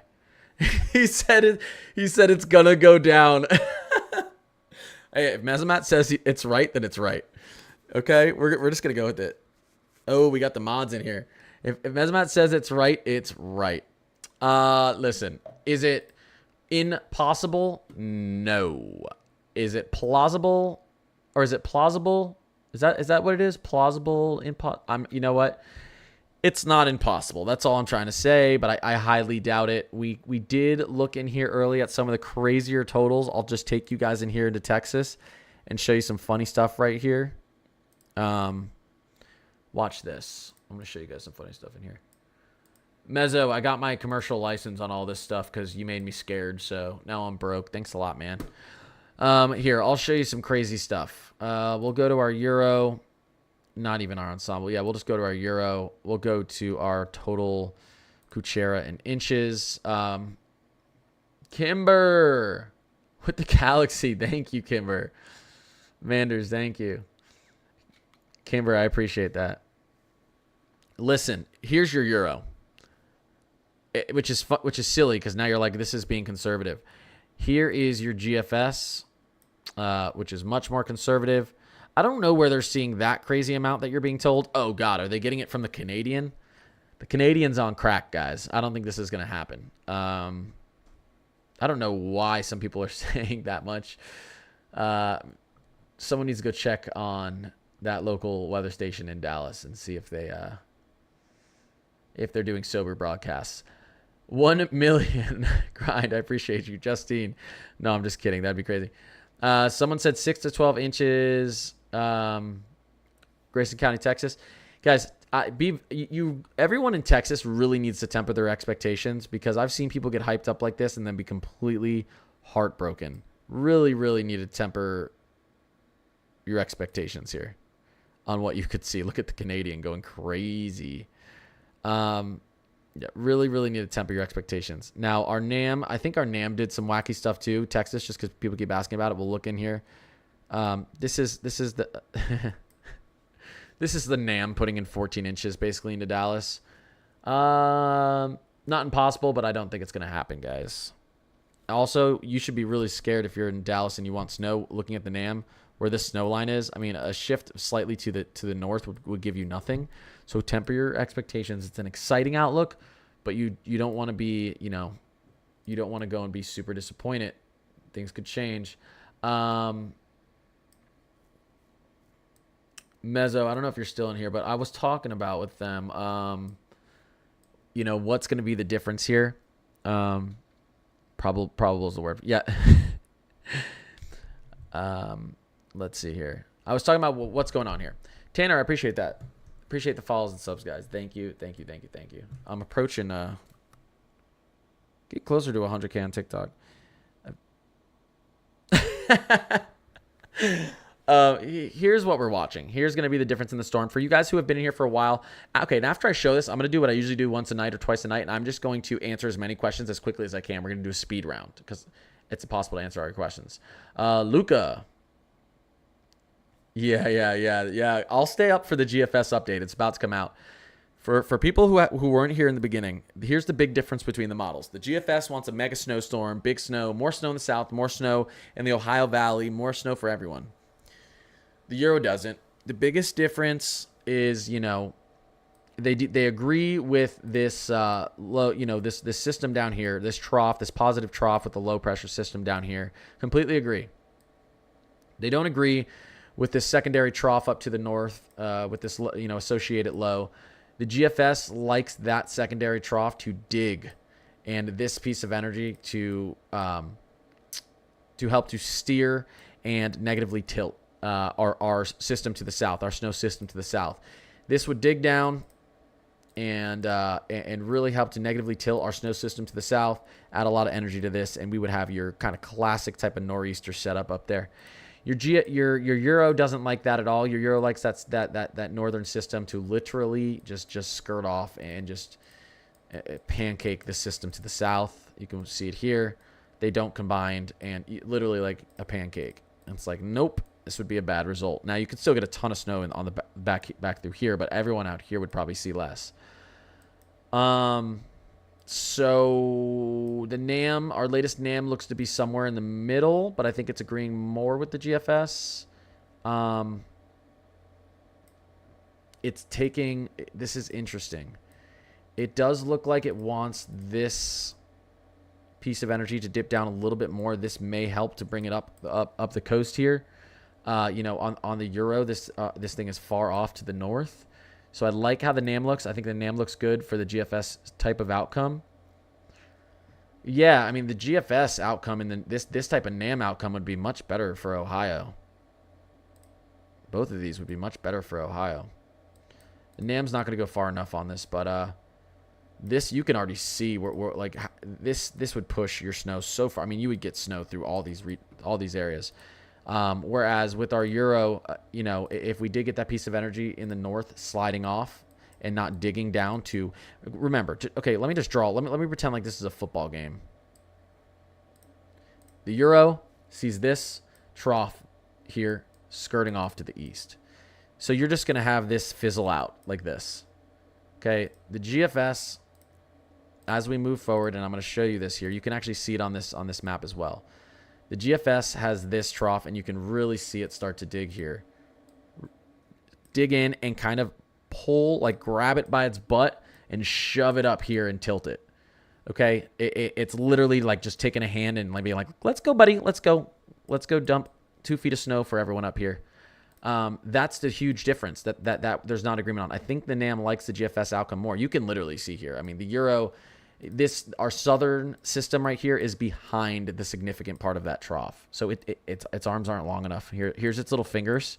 Okay, its arms aren't long enough to grab this buddy by the butt and shove him up the coast. Okay, we'll explain it in a funny way. But the GFS, look at the GFS. The GFS has like both arms on this thing. Okay, here's its arms, here's its hands, and it's shoving it up the coast and tilting this and really producing a heavy low pressure. Do you guys like the way I explained that? Here, let me draw a head. There we go. Your back, some legs. You see this guy? And he's like sticking his tongue out like, ha ha, big snowstorm for all of you. All right. But, you know, the Euro just has a completely different outcome. Someone who just joined my stream probably thinks I'm not serious. I'm not serious about weather. But yeah, you can see right here, your dude's head would be up here in this, and his arms would be out here. Okay, here's his legs, and he's like, "Where's my system?" He's like, "I missed it." Okay, big difference. We're gonna see model consensus. We're gonna see model consensus through the next 24 hours, I think, where that piece of energy to the north, we're gonna have agreement on it, and the NAM I think agrees more with the GFS. There. New GFS is coming out soon, so we're gonna focus on this here. Don't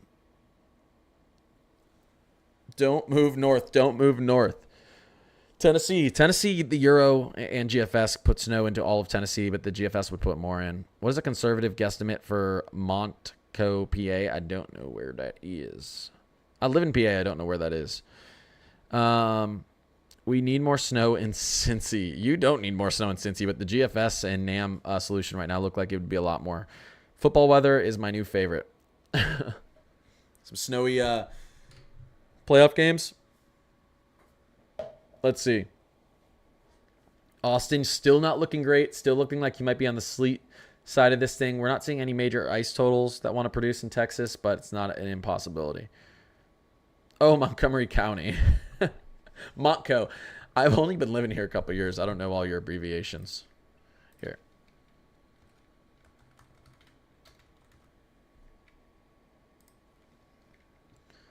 I mean, yeah, listen, if the GFS outcome was correct, that's a big if, guys. That's a big if. You guys would get like over a foot of snow in Montgomery County, widespread. But we need to wait on that. Let's see here. Green and Missy, Pretty Lady Ninja. Amanda Hine. I probably pronounced that wrong. Sorry. And Lee, I appreciate you guys. Thank you, guys. Yeah, Dallas. Julie. Julie is still in here. Julie, what did you say something up there? I probably missed it. It's so hard to read the chat. It flies. I'm going to do a sub-only chat a little bit later, too. I should be doing my sub-only chats before I start my stream, not after. I don't want to make everyone stay up till midnight on a work night. I don't even want to stay up that late, but baseball mom, what's going on? Lake lady. Let's see here. It's snowing in Buffalo. That's like saying it's raining in the Amazon. Of course it's snowing in Buffalo. What are you talking about? You know what I mean? It's sunny in LA. But thanks for the update. No, I'm just kidding. No, you do have some snow moving through here. Winter weather. Yeah. You do. Is this some lake effect going on? I didn't think we'd have any starting this early. That's interesting. That could be some quick accumulation. I'm going to need updated snow totals from you in my inbox pronto, Julie. All right, let me get back. Okay, let's do a speed round. I'm going to answer as many questions as possible as I can. Okay, guys, let's do this. We're getting back to chat. We're going to answer everything. Snowfall for East Virginia. You want the GFS to be correct if you want big snow for East Virginia, which it's looking more and more like that may be the correct one, but we have to wait a little bit longer. Cincy, I appreciate you.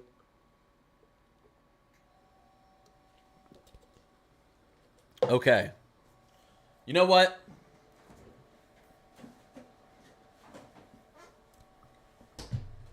Here we go. Here we go. Speed round. Don't ask me about a small city in a small state. Well, not a small state's fine.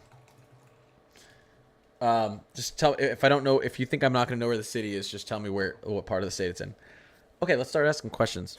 Philly, if the GFS is correct, this would be a huge snowstorm. If it leans towards the Euro, we're going to get barely anything. Let's see here. Hoping the GFS is right. Yep.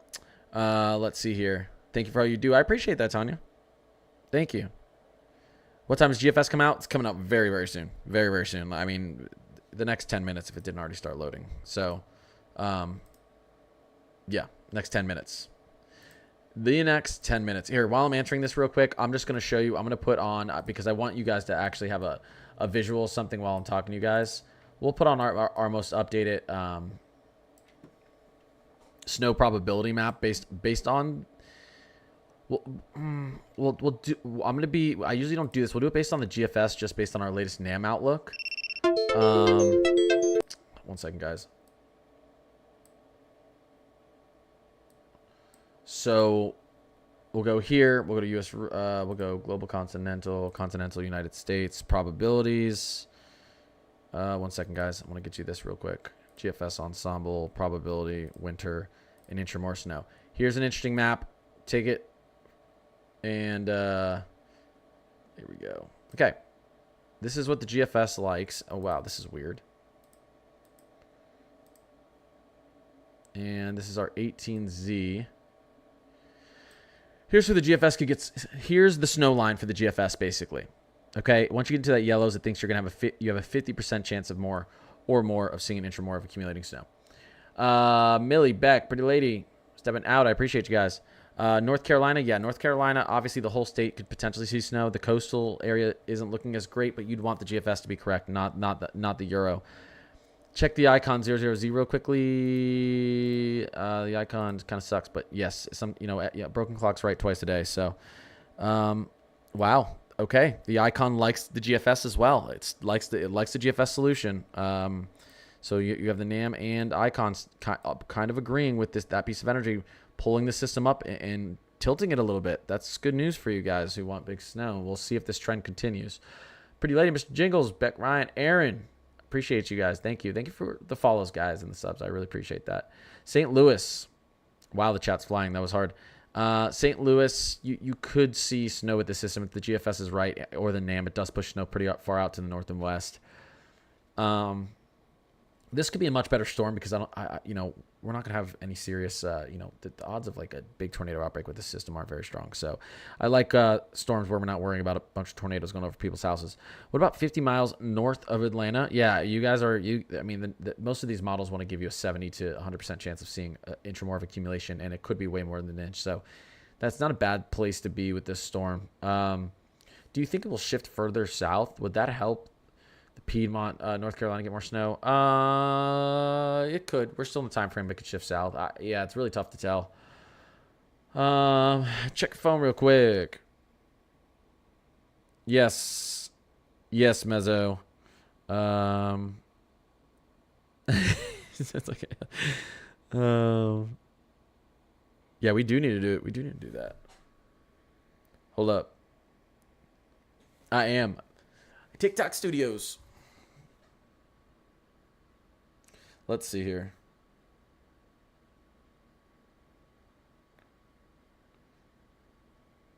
Okay. Let's see here. Southern Illinois. You guys could get snow with the system if the GFS is correct. 100%. You can see we'll look at our latest NAM here. Our latest NAM, you can see how far it wants to start throwing snow to the north. This would be because it would be getting help from the secondary trough, and this would be kind of really throwing snow into a lot of these areas up here. Yeah. Central Ohio, yeah, the GFS solution would be pretty good for you. I checked the 18Z of the icon, not the 0Z. Are you serious? Did I actually do that? Oh, crap. Oh, my gosh. You're right. No wonder it's still agreed. Uh-oh. Uh-oh.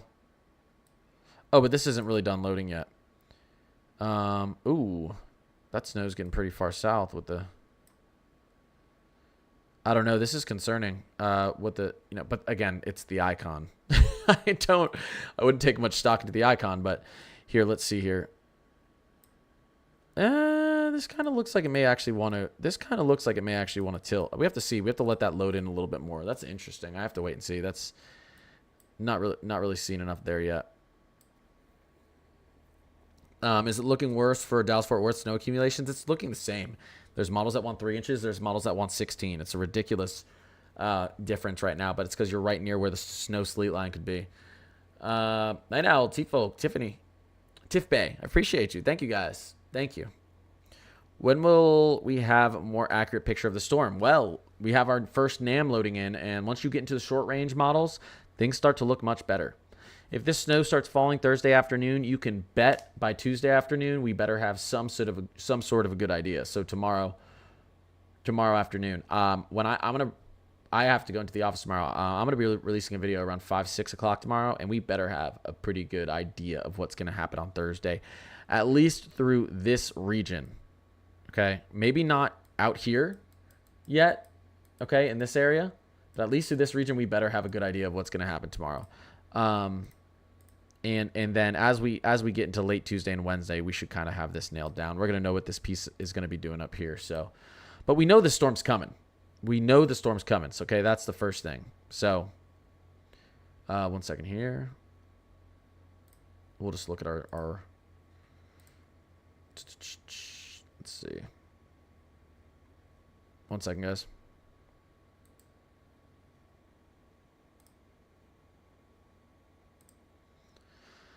That's what the GFS likes. Ain't that something? Pittsburgh, day 10 of asking for Conway, Arkansas. Christine, I appreciate you. Old Soldier, thank you. Railroader, Beth, thank you. Tyrone, appreciate you. Conway, Arkansas. Well, I mean, the thing is, I don't know why you keep asking, because I've zoomed into Arkansas so many times in my streams and it's shown the totals so many times, so you've definitely seen the answer. Arkansas, and I've also said Arkansas is in a great spot. No matter where this line shifts, as long as you're not on the southern border attached with Louisiana, you're probably going to see some snow for this from this. Totals are a little bit up in the air, but Arkansas could easily see accumulations of up to 8 inches in some areas, depending on how this thing progresses. Pretty much the whole state's in a good spot to see snow.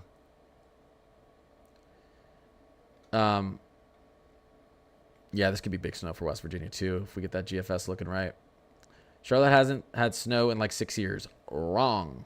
I was there in 2021, and it snowed the first weekend of January, the second weekend of January, the third weekend of January, and the fourth weekend of January. Every single weekend in January in 2021 it snowed.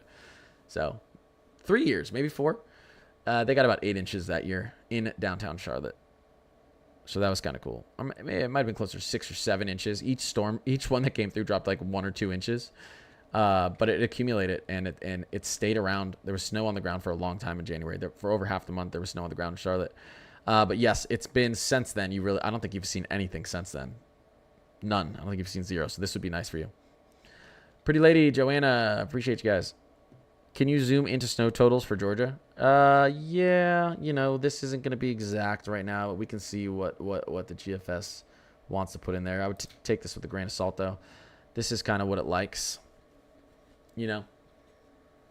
So we need to wait for some of these things to update. I want to get into the NAM range for Georgia. What about Dallas-Fort Worth? There are models that want to bring in 4 inches, models that want to bring in 16. It's tough to tell. I think I wouldn't be surprised if you guys were somewhere between 5 to 7 inches, but more isn't impossible. But again, if that rain sleet line moves any farther north, you guys are going to be screwed. But I don't think it will. Jay Fried, Regina, Josh, I appreciate you guys. Icon load it, and it's trending closer to the GFS track, but weaker. Let's see.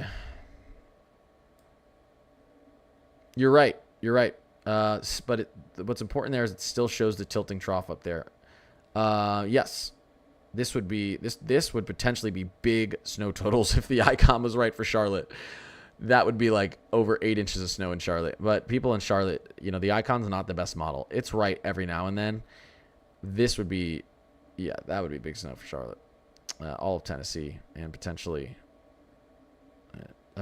We'll see. I don't want to put too much stock into the icon if I'm being honest. So let's see. Let me get back up here so you guys can see this really quick. Oh, that's North America. Hold up. Hold up. Hold up.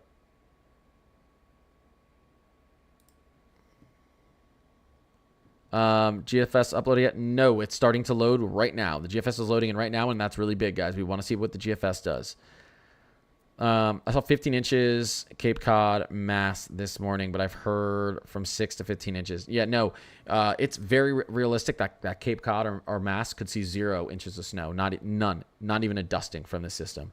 If it favors the Euro and this secondary system trough up to the north skirts like this, it's gonna be compressed down here. You're gonna see no snow up here. So that's what's really up in the air. I know. I live north of Philly, and it's telling me we're going to get like 1.5 feet of snow right now on Saturday. And I know that can completely disappear if models start trending towards the Euro. Hannah, Daniel, Christine, appreciate you guys. Miss Shaw, thank you guys. Thank you. And first gift. Daniel, appreciate you. It's been 29 years from the snowstorm of 30. Yes, 30 inches. And that one happened was that Philly? Could I zoom in on Nashville? I'll quickly do that for you. Oh, dude, does it not have Tennessee in here? I hate when it doesn't do that. Here, we'll go into, let's see. Let's go into Ohio Valley. I don't understand why it leaves out some of these states. Let me go into regions really quickly. 1 second.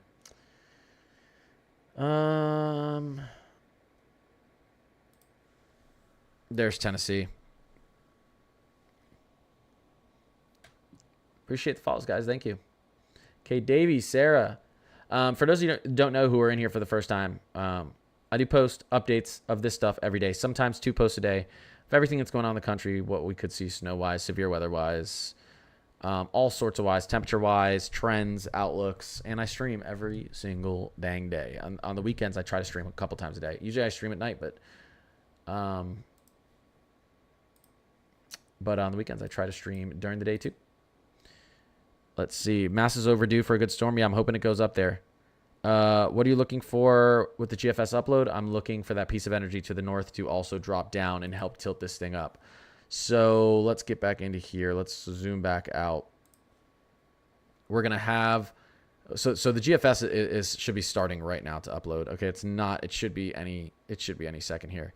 What we need to happen with the GFS that could really change the outcome of this storm is... Yeah, Maryland could get a lot of snow if the GFS tracks the way it's looking. What we would need here, Daniel, appreciate that, Mr. Jingles. How's Chicago looking? Chicago would get a little snow if the GFS or NAM was correct, but not a ton. Thundersnow 96, that's so sick. I've always wanted to be in Thundersnow.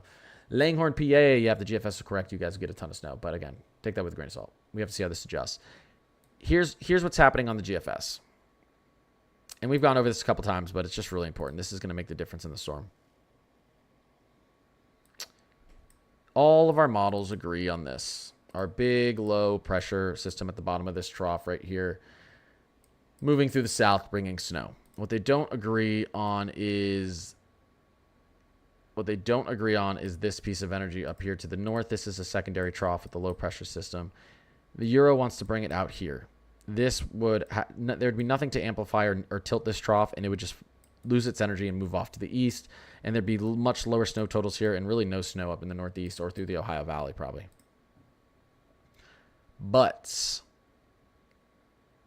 the GFS wants that secondary trough, this piece of energy, to really dig down and help tilt this southern snowstorm, and that would really amplify that snowstorm and really amplify snow totals really across this entire region here and through here actually.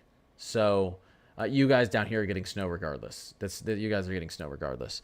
This would change what happens out here, and that's what we're looking for in our new GFS, which is going to start to load up here in a second.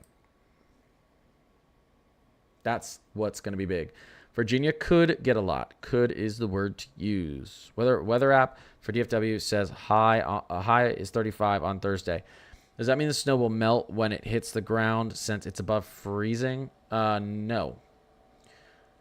No, you can get accumulating snow in like 40-degree weather. What happens is typically if you're above freezing on the surface, the first hour of snow is going to cool the surface temperature, and so you're going to lose accumulation through the first hour or two. But if it snows for 6 to 8 hours like it's supposed to, or 8 to 10 hours, you're still going to get 6 hours of accumulations. The ground temperature is going to cool from all that melting snow that falls from the start of the snowstorm, and then it will start accumulating. That snow and that precipitation falling will bring the surface temperatures down as well. So it could start off as melt and then switch over to accumulation, which is kind of what they'd expect. But again, yeah, if you have super chilled air aloft, it's that some of that cold air is going to sink onto the surface as well with that precip.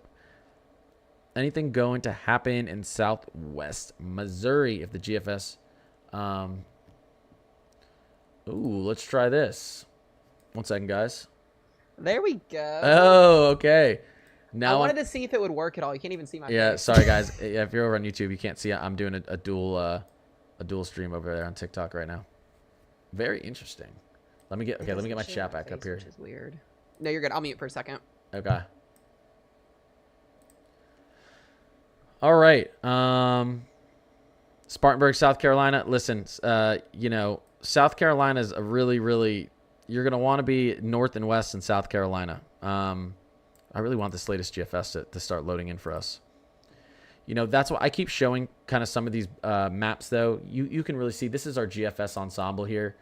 I think this is actually, no, we're not looking at an ensemble here. This is just our R18Z, the GFS, where it wants to put snow, which means definitely take this map with a grain of salt. Okay, Davey and Beth, I appreciate you guys. I'm going to fix something. I'll request you back here in just a second. Okay. Sounds good. There we go. Back to just solo. Okay.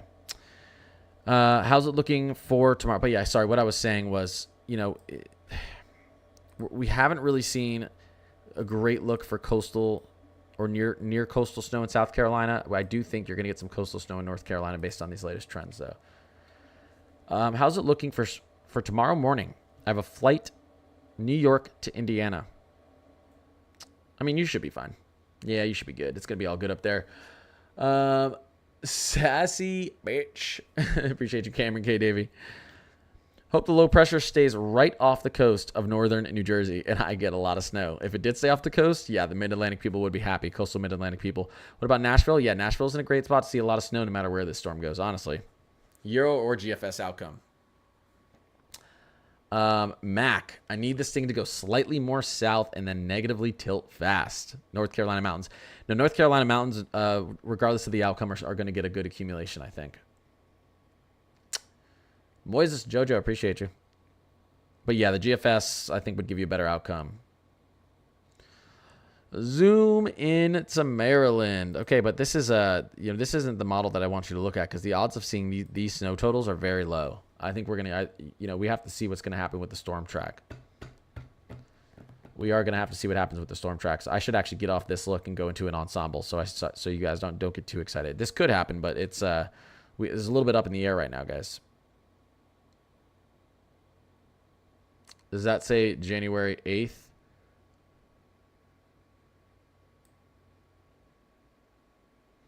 What?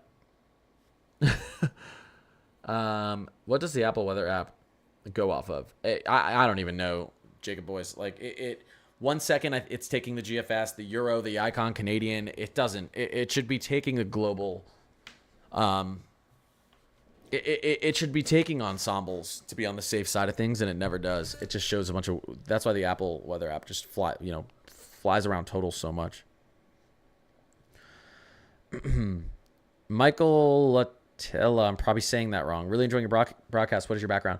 I originally went to school for meteorology. I went to Florida State University for 3 years, and was going to finish my degree, and then ended up touring and traveling with my brother doing music, getting a sound engineering music degree out in LA, and thought about going to finish it. And it's a lot of money. And I really, I don't know if I'd want to do meteorology as a career as much as I like doing it as a hobby. So I've been studying after school for, I don't know, another decade now. Self-studying for about another decade.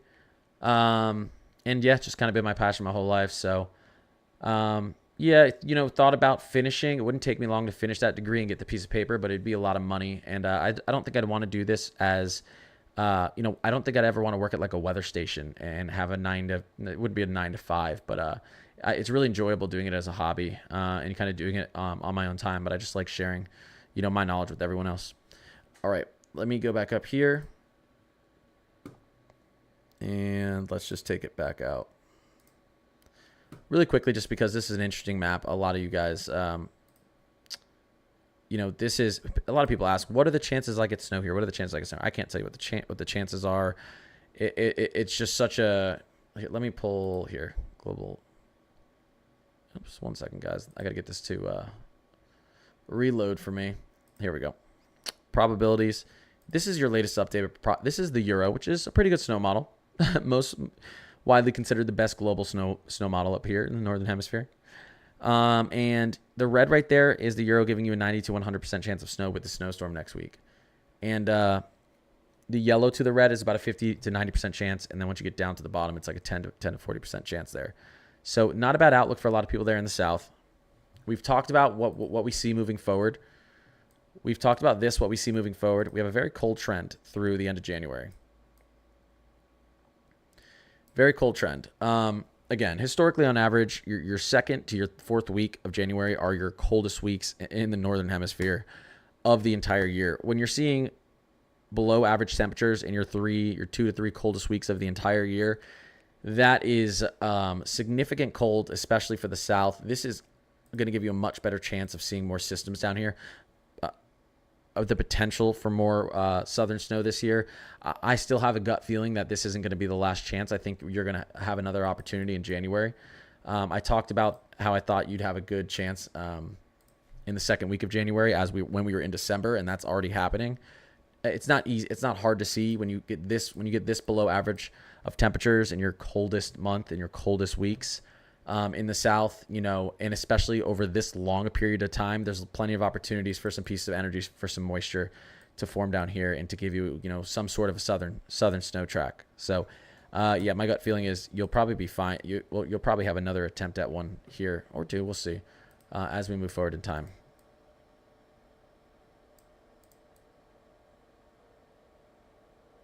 Sometimes your gut's the best thing, even better than your brain. Let's see here. J Fried, Tommy, I appreciate you guys. Let's see here. Like the stream, new viewer here. Appreciate that. The Jersey Railroader.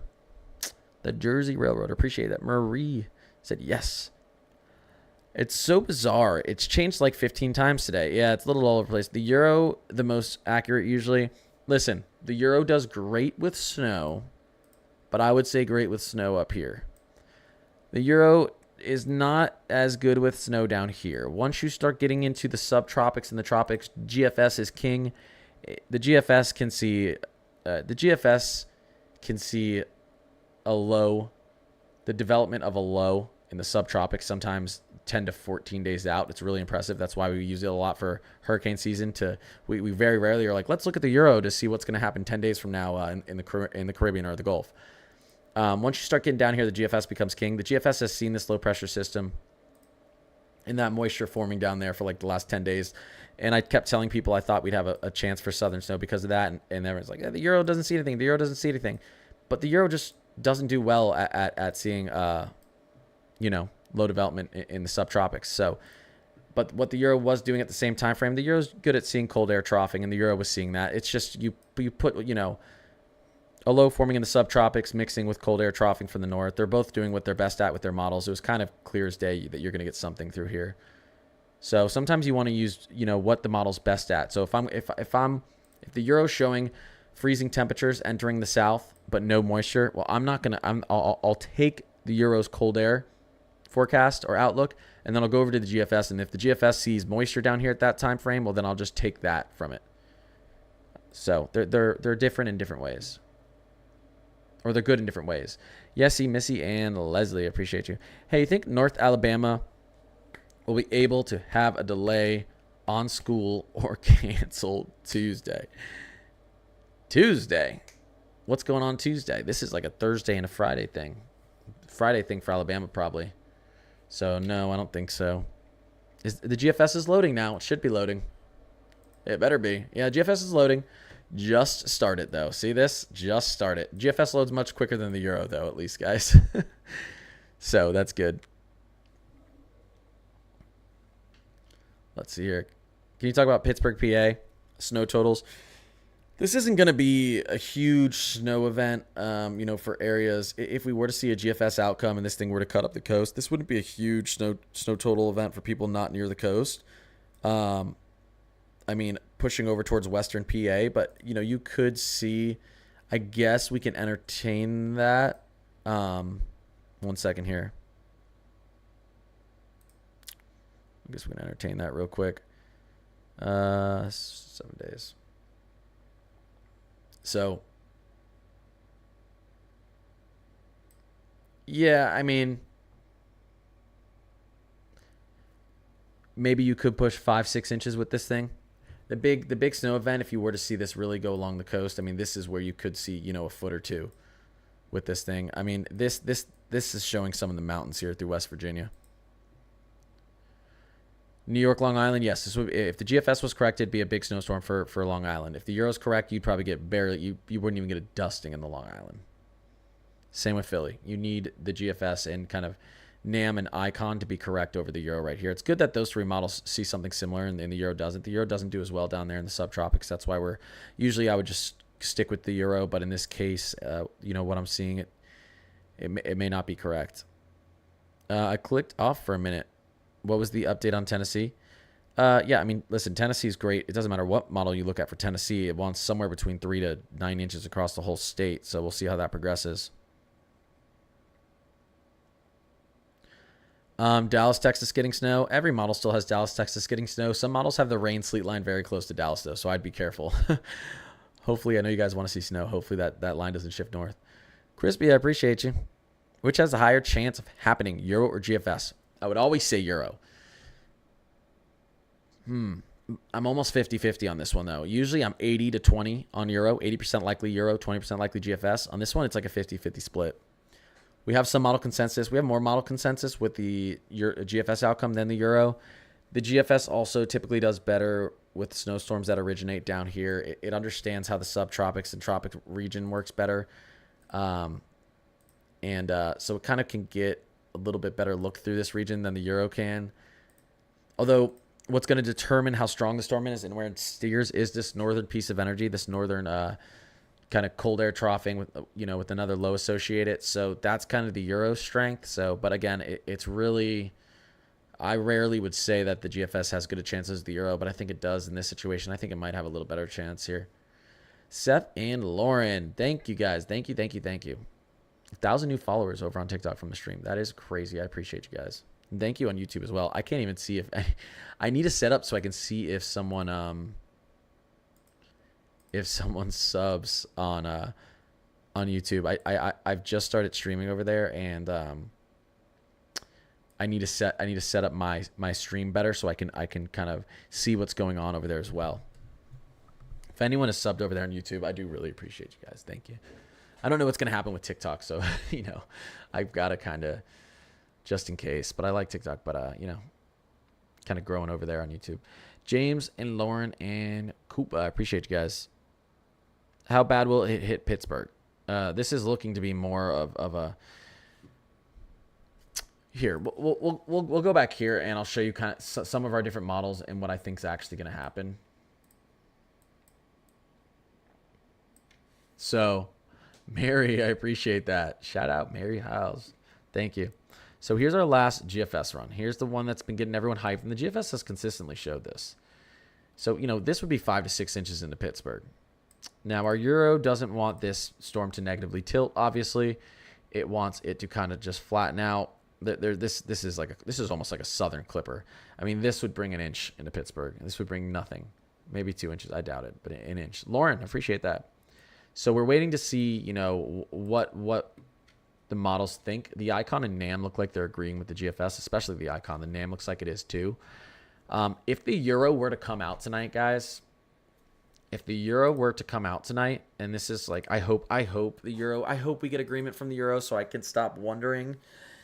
If the euro were to come out tonight, which it's going to start loading at around 1 something, but I'm probably going to be asleep by then. I have to drive down to Philly tomorrow very early in the morning for work. But I will be posting all these updates tomorrow after work at like 4 or 5 p.m. I'll be posting an update on here, what we expect, and I'll be streaming. The euro, wants to take this piece of energy right here, guys, and shove it off to the east. And again, this is what we need. All the other, really, there's more model consensus of this thing digging to the south and helping to negatively tilt this trough, making it a much bigger snow event for everyone, especially up there towards the coastal mid-Atlantic in New England. If the euro were to come out tonight and show this piece of energy right here, start to dig like down here, I would be so happy. That's the outcome I want. But right now there's still disagreement. The GFS icon and NAM look like they want more of this type of outcome. The euro and, what does the Canadian see? It's actually a good question. I haven't, when it comes to this. The Canadian is also kind of on the side of the GFS. Not as significant as the GFS. But if we were to look at the Canadian snow totals, I mean, this is a much bigger event than the euro. Even up towards the coast. So the Canadians kind of in agreement as well. You can kind of see it, I would guess, just by the look at this. Yep, you can see it start to intensify and tilt. This is a tilting trough right here. 985 low, starting to get pretty low. So the 00Z, the icon looks insane for North Carolina. It does, especially, yes, it does. For a lot of areas in North Carolina, you get a lot of snow, especially Charlotte. But the icon is a crappy model. I don't like making fun of these models. Whoever made them was a genius. And the icon is right sometimes, but I just don't put much stock into it. GG and Holly, I appreciate you guys. Yeah, I'm near Philly, guys. I'm about 20 miles to the north of Philly. Canadian has always been the most accurate, I think. Tyler. Man, I appreciate you being in here, but no. The Canadian, I would put it in an order like this if it came down to globals for snow. In this case, I think the GFS might be winning, though. Euro. Last year, the icon actually did pretty good, but I think typically Euro, GFS, icon, Canadian. I think Canadian's actually the worst. Did you guys see what the Canadian was saying for this last snowstorm? Just let me explain something. The Canadian was wanting to keep the snow from the last snowstorm. The Canadian wanted 0 inches into Philly, basically. 0 inches into Columbus. Like, no snow into central Indiana. This is the whole time. It compressed the snow down like 100 miles. When every other model was like, no. Even down to the last second and on the Canadian short range. The Canadian was so drunk with this last snowstorm, I may never trust the Canadian again. There's been snowstorms where the Canadian has killed it. I can't say that word on here, right? I don't know. But no, the Canadian is not been doing great. Swanee, I appreciate you. Do you think Maine will get a storm Saturday night into Sunday? It's possible. Too early to tell. There's definitely a possibility for it. T-Dub, I just saw your question and it flew out of chat. Mac, the 0Z for icon. Yeah, that's okay. That's what I was seeing. Let's see. Let me scroll back down here. What's the chance for a nor'easter? Man, it's looking more and more like a 50-50. I'll tell you that. I'm not going to give it a good chance, but it's looking more and more like a 50-50. I have to see model consensus before I say it's a good chance. Until the euro, if the euro keeps showing me that look, it's not. I can't say it's a good chance. I need the euro because the euro's good with some of those northerly kind of troughing events. So I need that to start to agree. Oklahoma's in a good spot. Central to eastern Oklahoma's in a good spot to see snow from this. Northern Alabama, realistically, could see some snow accumulation, yes. Not out of the question. Yes, Mark, yes, near Yardley. We'll say that. I'm not yet because I don't want to, dox myself, but yeah. Like the stream. I appreciate you, Jersey Railroader. Same here. Kind of wish we got another winter like we had back in 2012. We got like 3 feet of snow in 3 days. I would love. Yeah, I'm a big snow lover, but I lived in Florida for so long. God. So I like snow. People who live up in north their whole life hate it. Noe B and Dawn, I appreciate you. Eagles fan. Unfortunately, I'm a Giants fan living in Philly. It's tough. I get roasted all the time, especially now that my team sucks. Don, I appreciate you. Mezzomat. Shout out to Mezzomat. Mezzomat. And that's not mezzo soup. That's like a mesocyclone. Okay, big rotating supercell that produces tornadoes. MESO, MATT.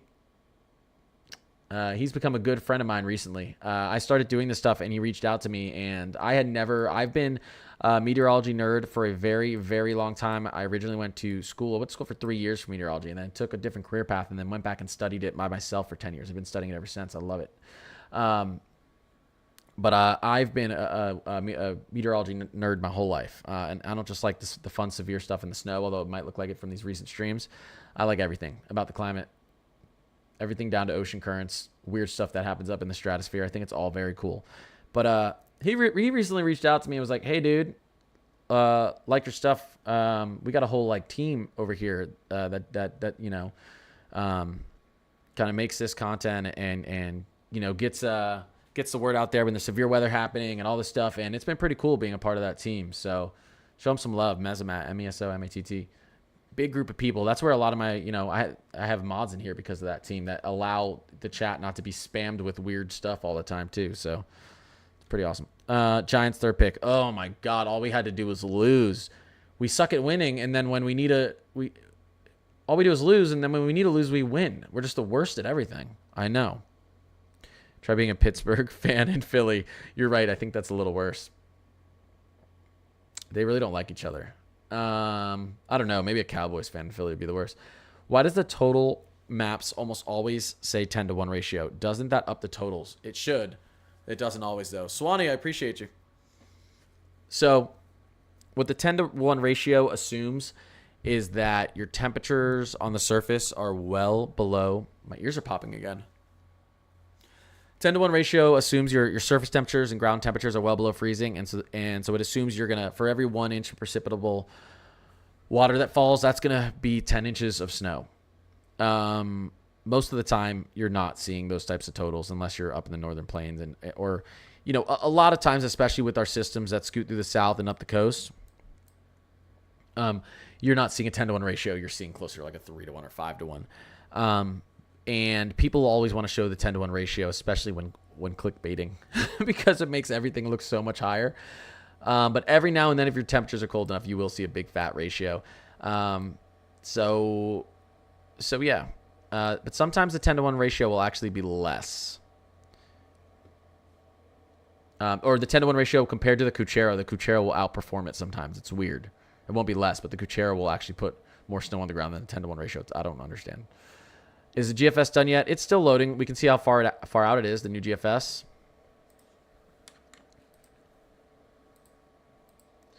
All right. I forgot how quick our GFS loads. All right. Let's see what's happening with that energy up there. We need more time. This isn't showing us much yet. Let's see here. Let's compare this back to our 12Z at this point. So that would be, if that's at 63. Put this up here. This looks very similar to what's happening with our 00Z. I don't see much of a change yet. Here we got 66. We need, this is all good and fine and dandy. We need this to really help dig down here still. Watch our GFS just throw that look in the trash. I still don't think it's gonna. I think it's gonna stick with it. Minnesota, any snow? You guys have been in a snow drought up there in Minnesota for quite a while, and that is because your temperatures have been so cold. If your temperatures are extremely cold from the surface through the mid and upper latitudes, sometimes you have a lot of trouble.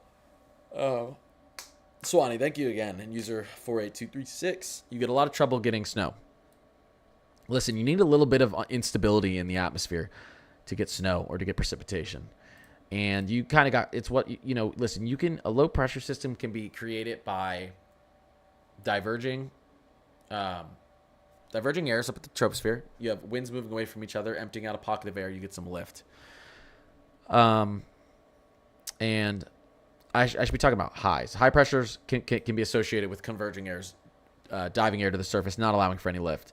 You can also get what's called a cold core high, where you're just so cold from the surface all the way up to the top of the tropopause that there's just no instability, and it's impossible to get any sort of really good, cloud or storm formation through your region. And you can still have some of these clippers move through, but you're not going to see, a big snow system move through with this type of pattern.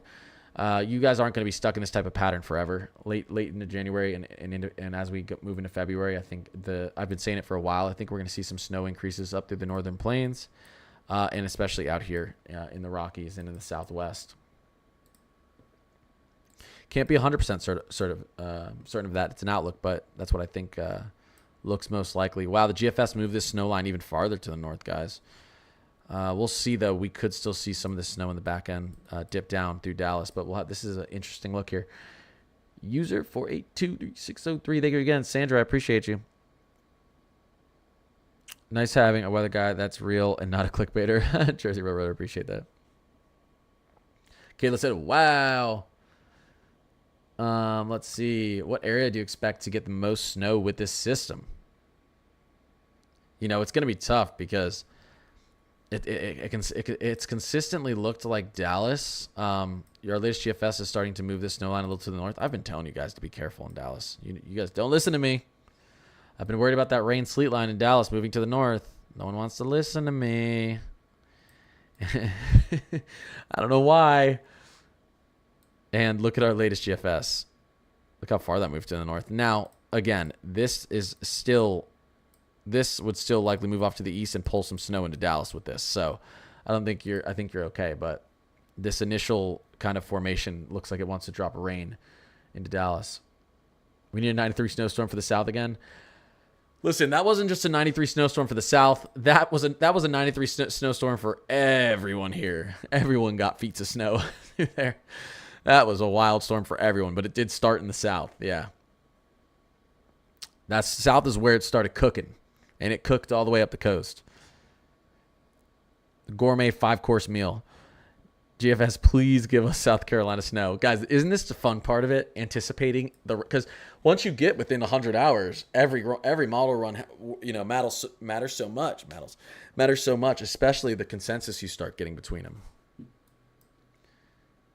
Interesting development here. Hold up. What's happening with our northern system? Interesting.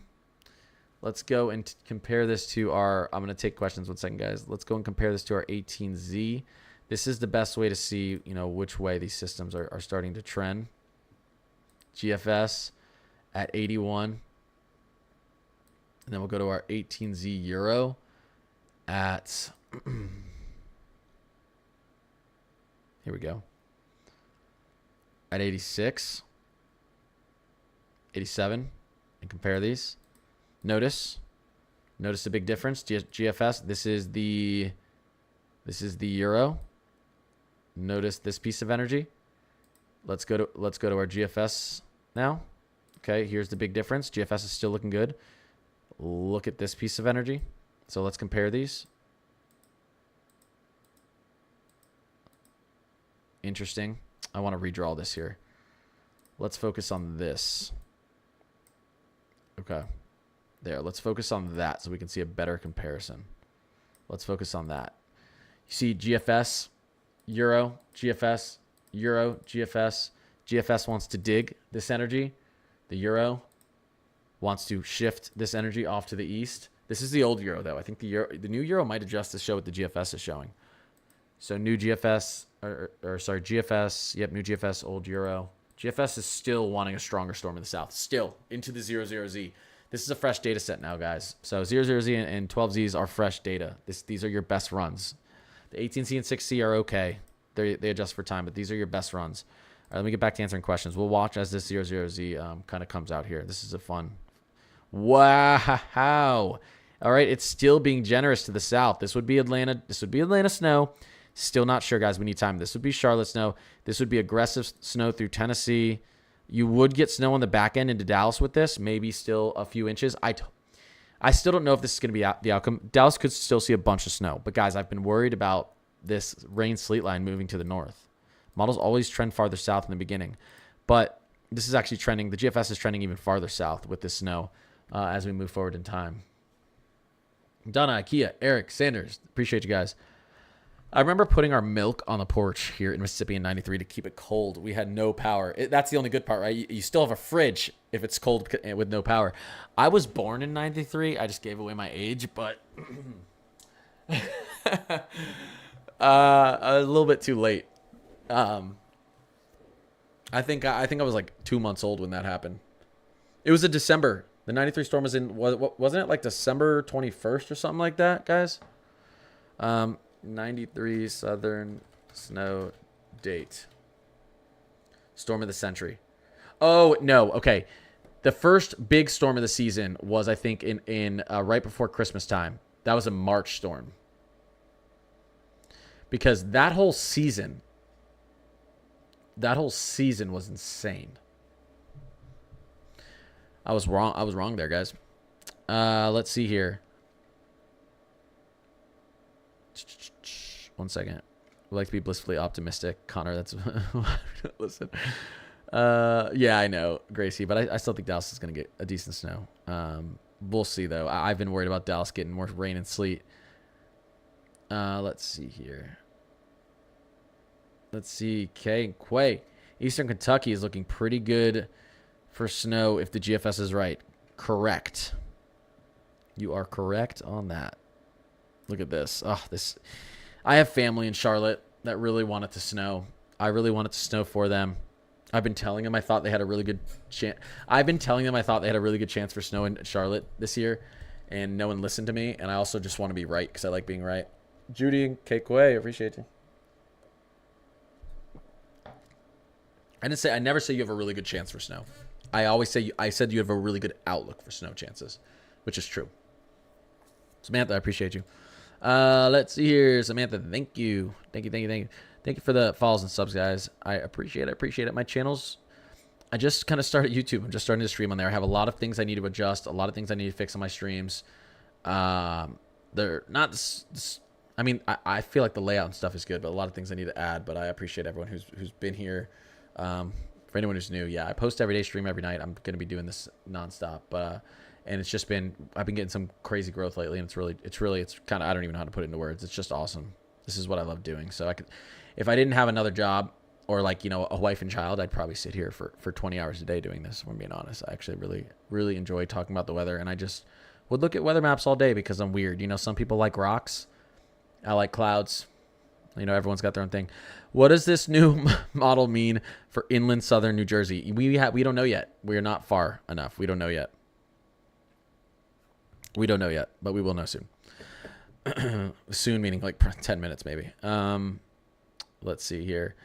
So the chance for bigger snow went up with the new GFS. Yeah, it's looking pretty similar. I think it may have just increased our snow totals a little bit. We're thinking of going to North Carolina next week. Should we cancel? You know, I still don't think we're gonna have any sort of big blizzard down there in the south.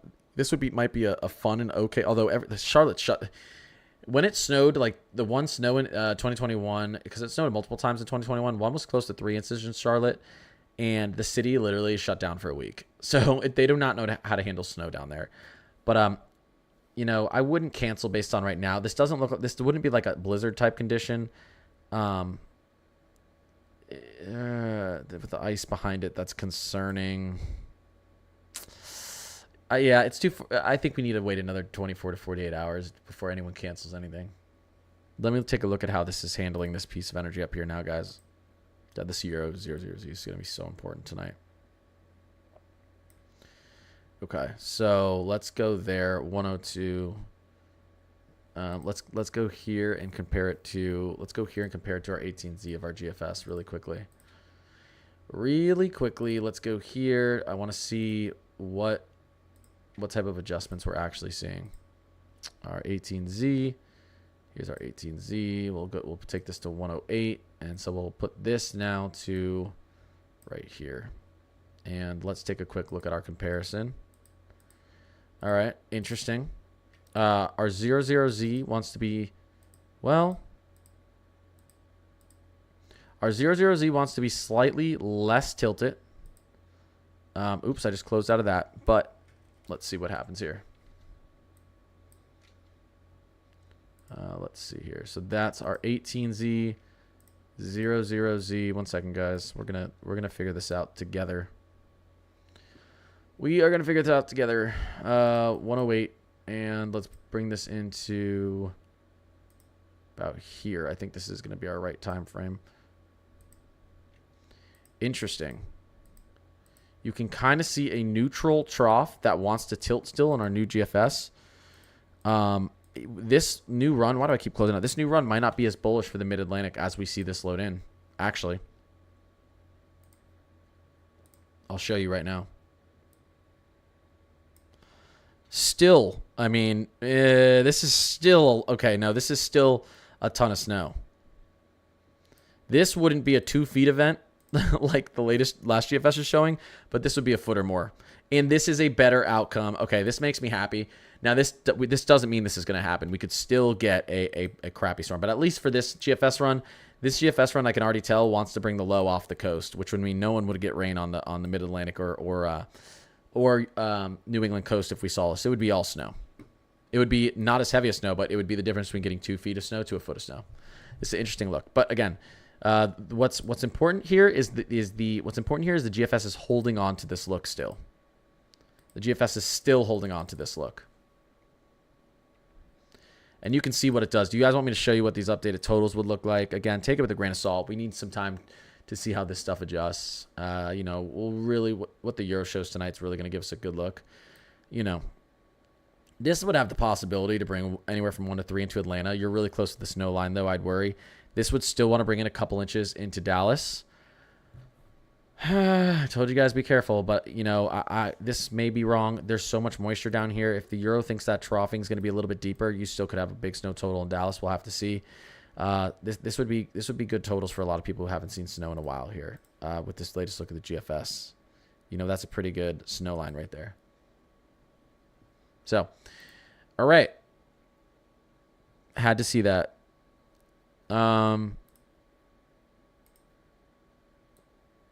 Interesting. When should Georgia expect snow? Yeah, I mean, if you were to get snow in, in Atlanta from the system, it would be like kind of, it would be a Friday snow. Absolutely agree. Everything gets shut down. Yeah. When it's so down south, it's so funny. Since I found your channel, now I'm going to be watching you. Appreciate that, dude. Possible foot for Central Jersey GFS? Yes. I'm west of ATL. Do you think I'd see snowfall? Potentially. There's potential for it based on our latest models. I heard people talking about Georgia getting snow, like 93 storm. No, we don't see that. I mean, we could see how this thing develops. It's not an impossibility, but it's not likely. More or less snow in Georgia. About the same. I do think this model actually shifted that snow a tiny bit south, interestingly enough. I don't know if I love how it's treating this snow around this 546, 542 isobar line, but about the same, maybe a little south. Catwolf and Nicole, I appreciate you. Do you think Baltimore could get a foot? Yeah, with this latest look, it would get a foot, but we need some time again.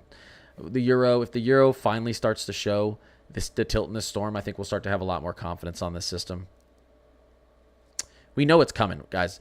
For anyone we know that snow is moving up the coast like this. Now, the Euro kind of wants to take it off the coast, have it weaker. The GFS wants to amplify it and put more snow down to here. So we're really, the totals and the exact pathing is what we're trying to find what the snow does here. But this storm is going to be coming up here and dropping snow in this area. It's that is inevitable. We need to iron that out. We're trying to iron out the details right now. Audrey, I appreciate you. Thank you very much. And thank you guys for the follows or any subs over there on YouTube. Thank you guys. I'm in Pennsylvania, Bucks County. So am I. Great place. How many inches around Atlanta does it say? Okay, I'll do it. I'll show you guys. Because it's a 00Z GFS. I'll zoom in and show you guys what we're thinking over here on Weather Bell. Fine. Twist my arm. I'll do it. I cave. I'm weak. Let's go into our 0Z. Okay, we don't have it loaded yet on Weather Bell, so we need to wait a little bit longer, but it'll be in here soon. It'll be in here very soon. But here's your kind of Georgia outlook right now. You know what I'm saying? Right now, it's looking like yes, Rose. It is looking like snow in Philly. Maybe a lot of snow in Philly on Saturday. But we have to wait and see. My weather app's been going crazy.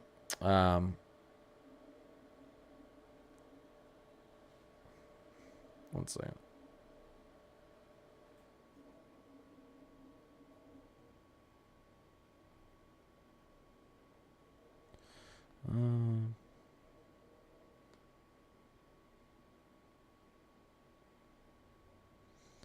All right, there we go. What did the new snow totals look like? Sorry, I just totally lost my train of thought. What do the new snow totals look like for central to south inland Jersey? I don't really want to give you the new snow totals because we're probably still going to see adjustments. They would be big. We don't really have the new snow totals yet. You would probably see a foot through here based on the latest GFS. So take that with a grain of salt. We need to wait. We need to wait for things to change. We need to wait for Euro consensus. Please, Euro, give us some consensus. Please. GFS will load into here once it's done. Let's see here. Let's see how this really treats this storm. Let's go back over here to pivotal weather really quickly. And let's see upper air dynamics. 500 millibar high vorticity. And yep, we still get that link up, and we still get a. You see how the low wants to really start bombing out right off the New England coast. This could mean some big snow for you guys. We'll have to see how that treats it. The timing of this is going to be very interesting. The GFS still likes that secondary trough picking this up the coast. Very, very interesting stuff. Our new Canadian's loading in, guys. Our 00Z. I make fun of the Canadian, but I still want to see what it wants to do. The Canadian, I can almost already tell the Canadian is going to want to not like the mid-Atlantic, the big snow up here. This piece of energy is too far out to the east. Our storm's lagging behind. So, but like I said, we don't like the Canadian. It's okay. We like Canadians, just not the Canadian. Nicole, Audrey, and Deke. I know I always say that wrong. I appreciate you guys. Savannah, Georgia. If you guys got snow from this event, I would be shocked. You get a lot of rainfall from this event, though. A lot of rainfall. Let's see our new GFS here. Very interesting look up there, up the coast. This would potentially be big snow for Boston too. This latest GFS outlook. I like what it's doing with the Carolina snow though. This is the same outlook same type of storm we had when I was living there in 2021, where we got some good accumulating snow in Charlotte. Guessing my flight will be canceled leaving Thursday night out of Dallas. Ooh. Or delayed probably. Yeah, I hope it's not, but I'm hoping to see snow in Georgia. We haven't had any since accumulating snow in Atlanta. At least it's been or in all of Georgia, 8 years. I think it's very likely you're going to get some accumulation in northern Georgia. How much, how far south this goes is a little up in the air. What phone weather app do you recommend to use? Well, I have Radar Omega on my phone, which is great for live radar and a bunch of other stuff. But I really don't. I just don't really trust apps that just give you constant updates on just the temperature and snow totals. Since I look at weather maps and stuff like this, I know how much those change around. Pivotal Weather is just a great website to use. You can use the free version and get access to pretty much everything. I pay for the commercial version so I can show it on streams. But Pivotal Weather does a great job. It can be a little confusing in the beginning, but you can easily look up how to use it. It's just bar none better than most. Just in case, because I really don't have really many weather apps on my phone, believe it or not. We're flying to Dallas Wednesday and driving to Waco Friday. No, the storm's likely going to be out of your hair on Friday. Well, I guess the timing of this is going to be interesting. The storm's going to be moving out on Friday, so it should be fine.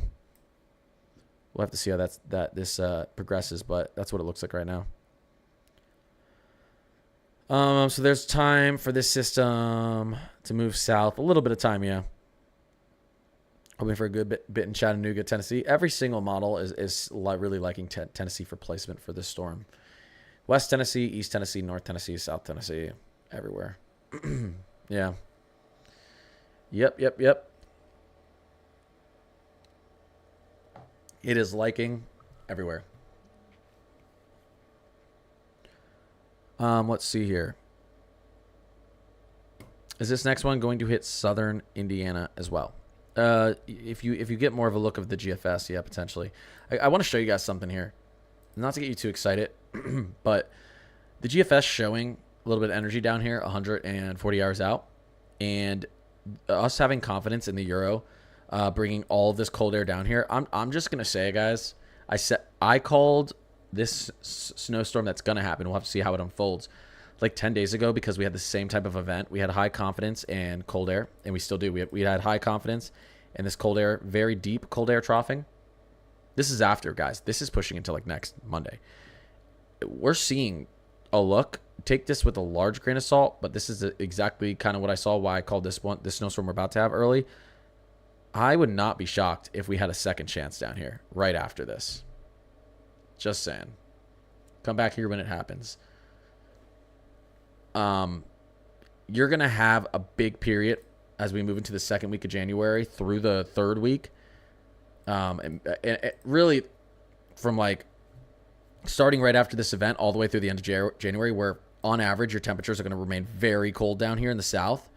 And we still see some precip that wants to form, and some possible lows that want to form down here. I'm telling you, watch down here as we move farther into January. I don't think your winter storms are over, personally.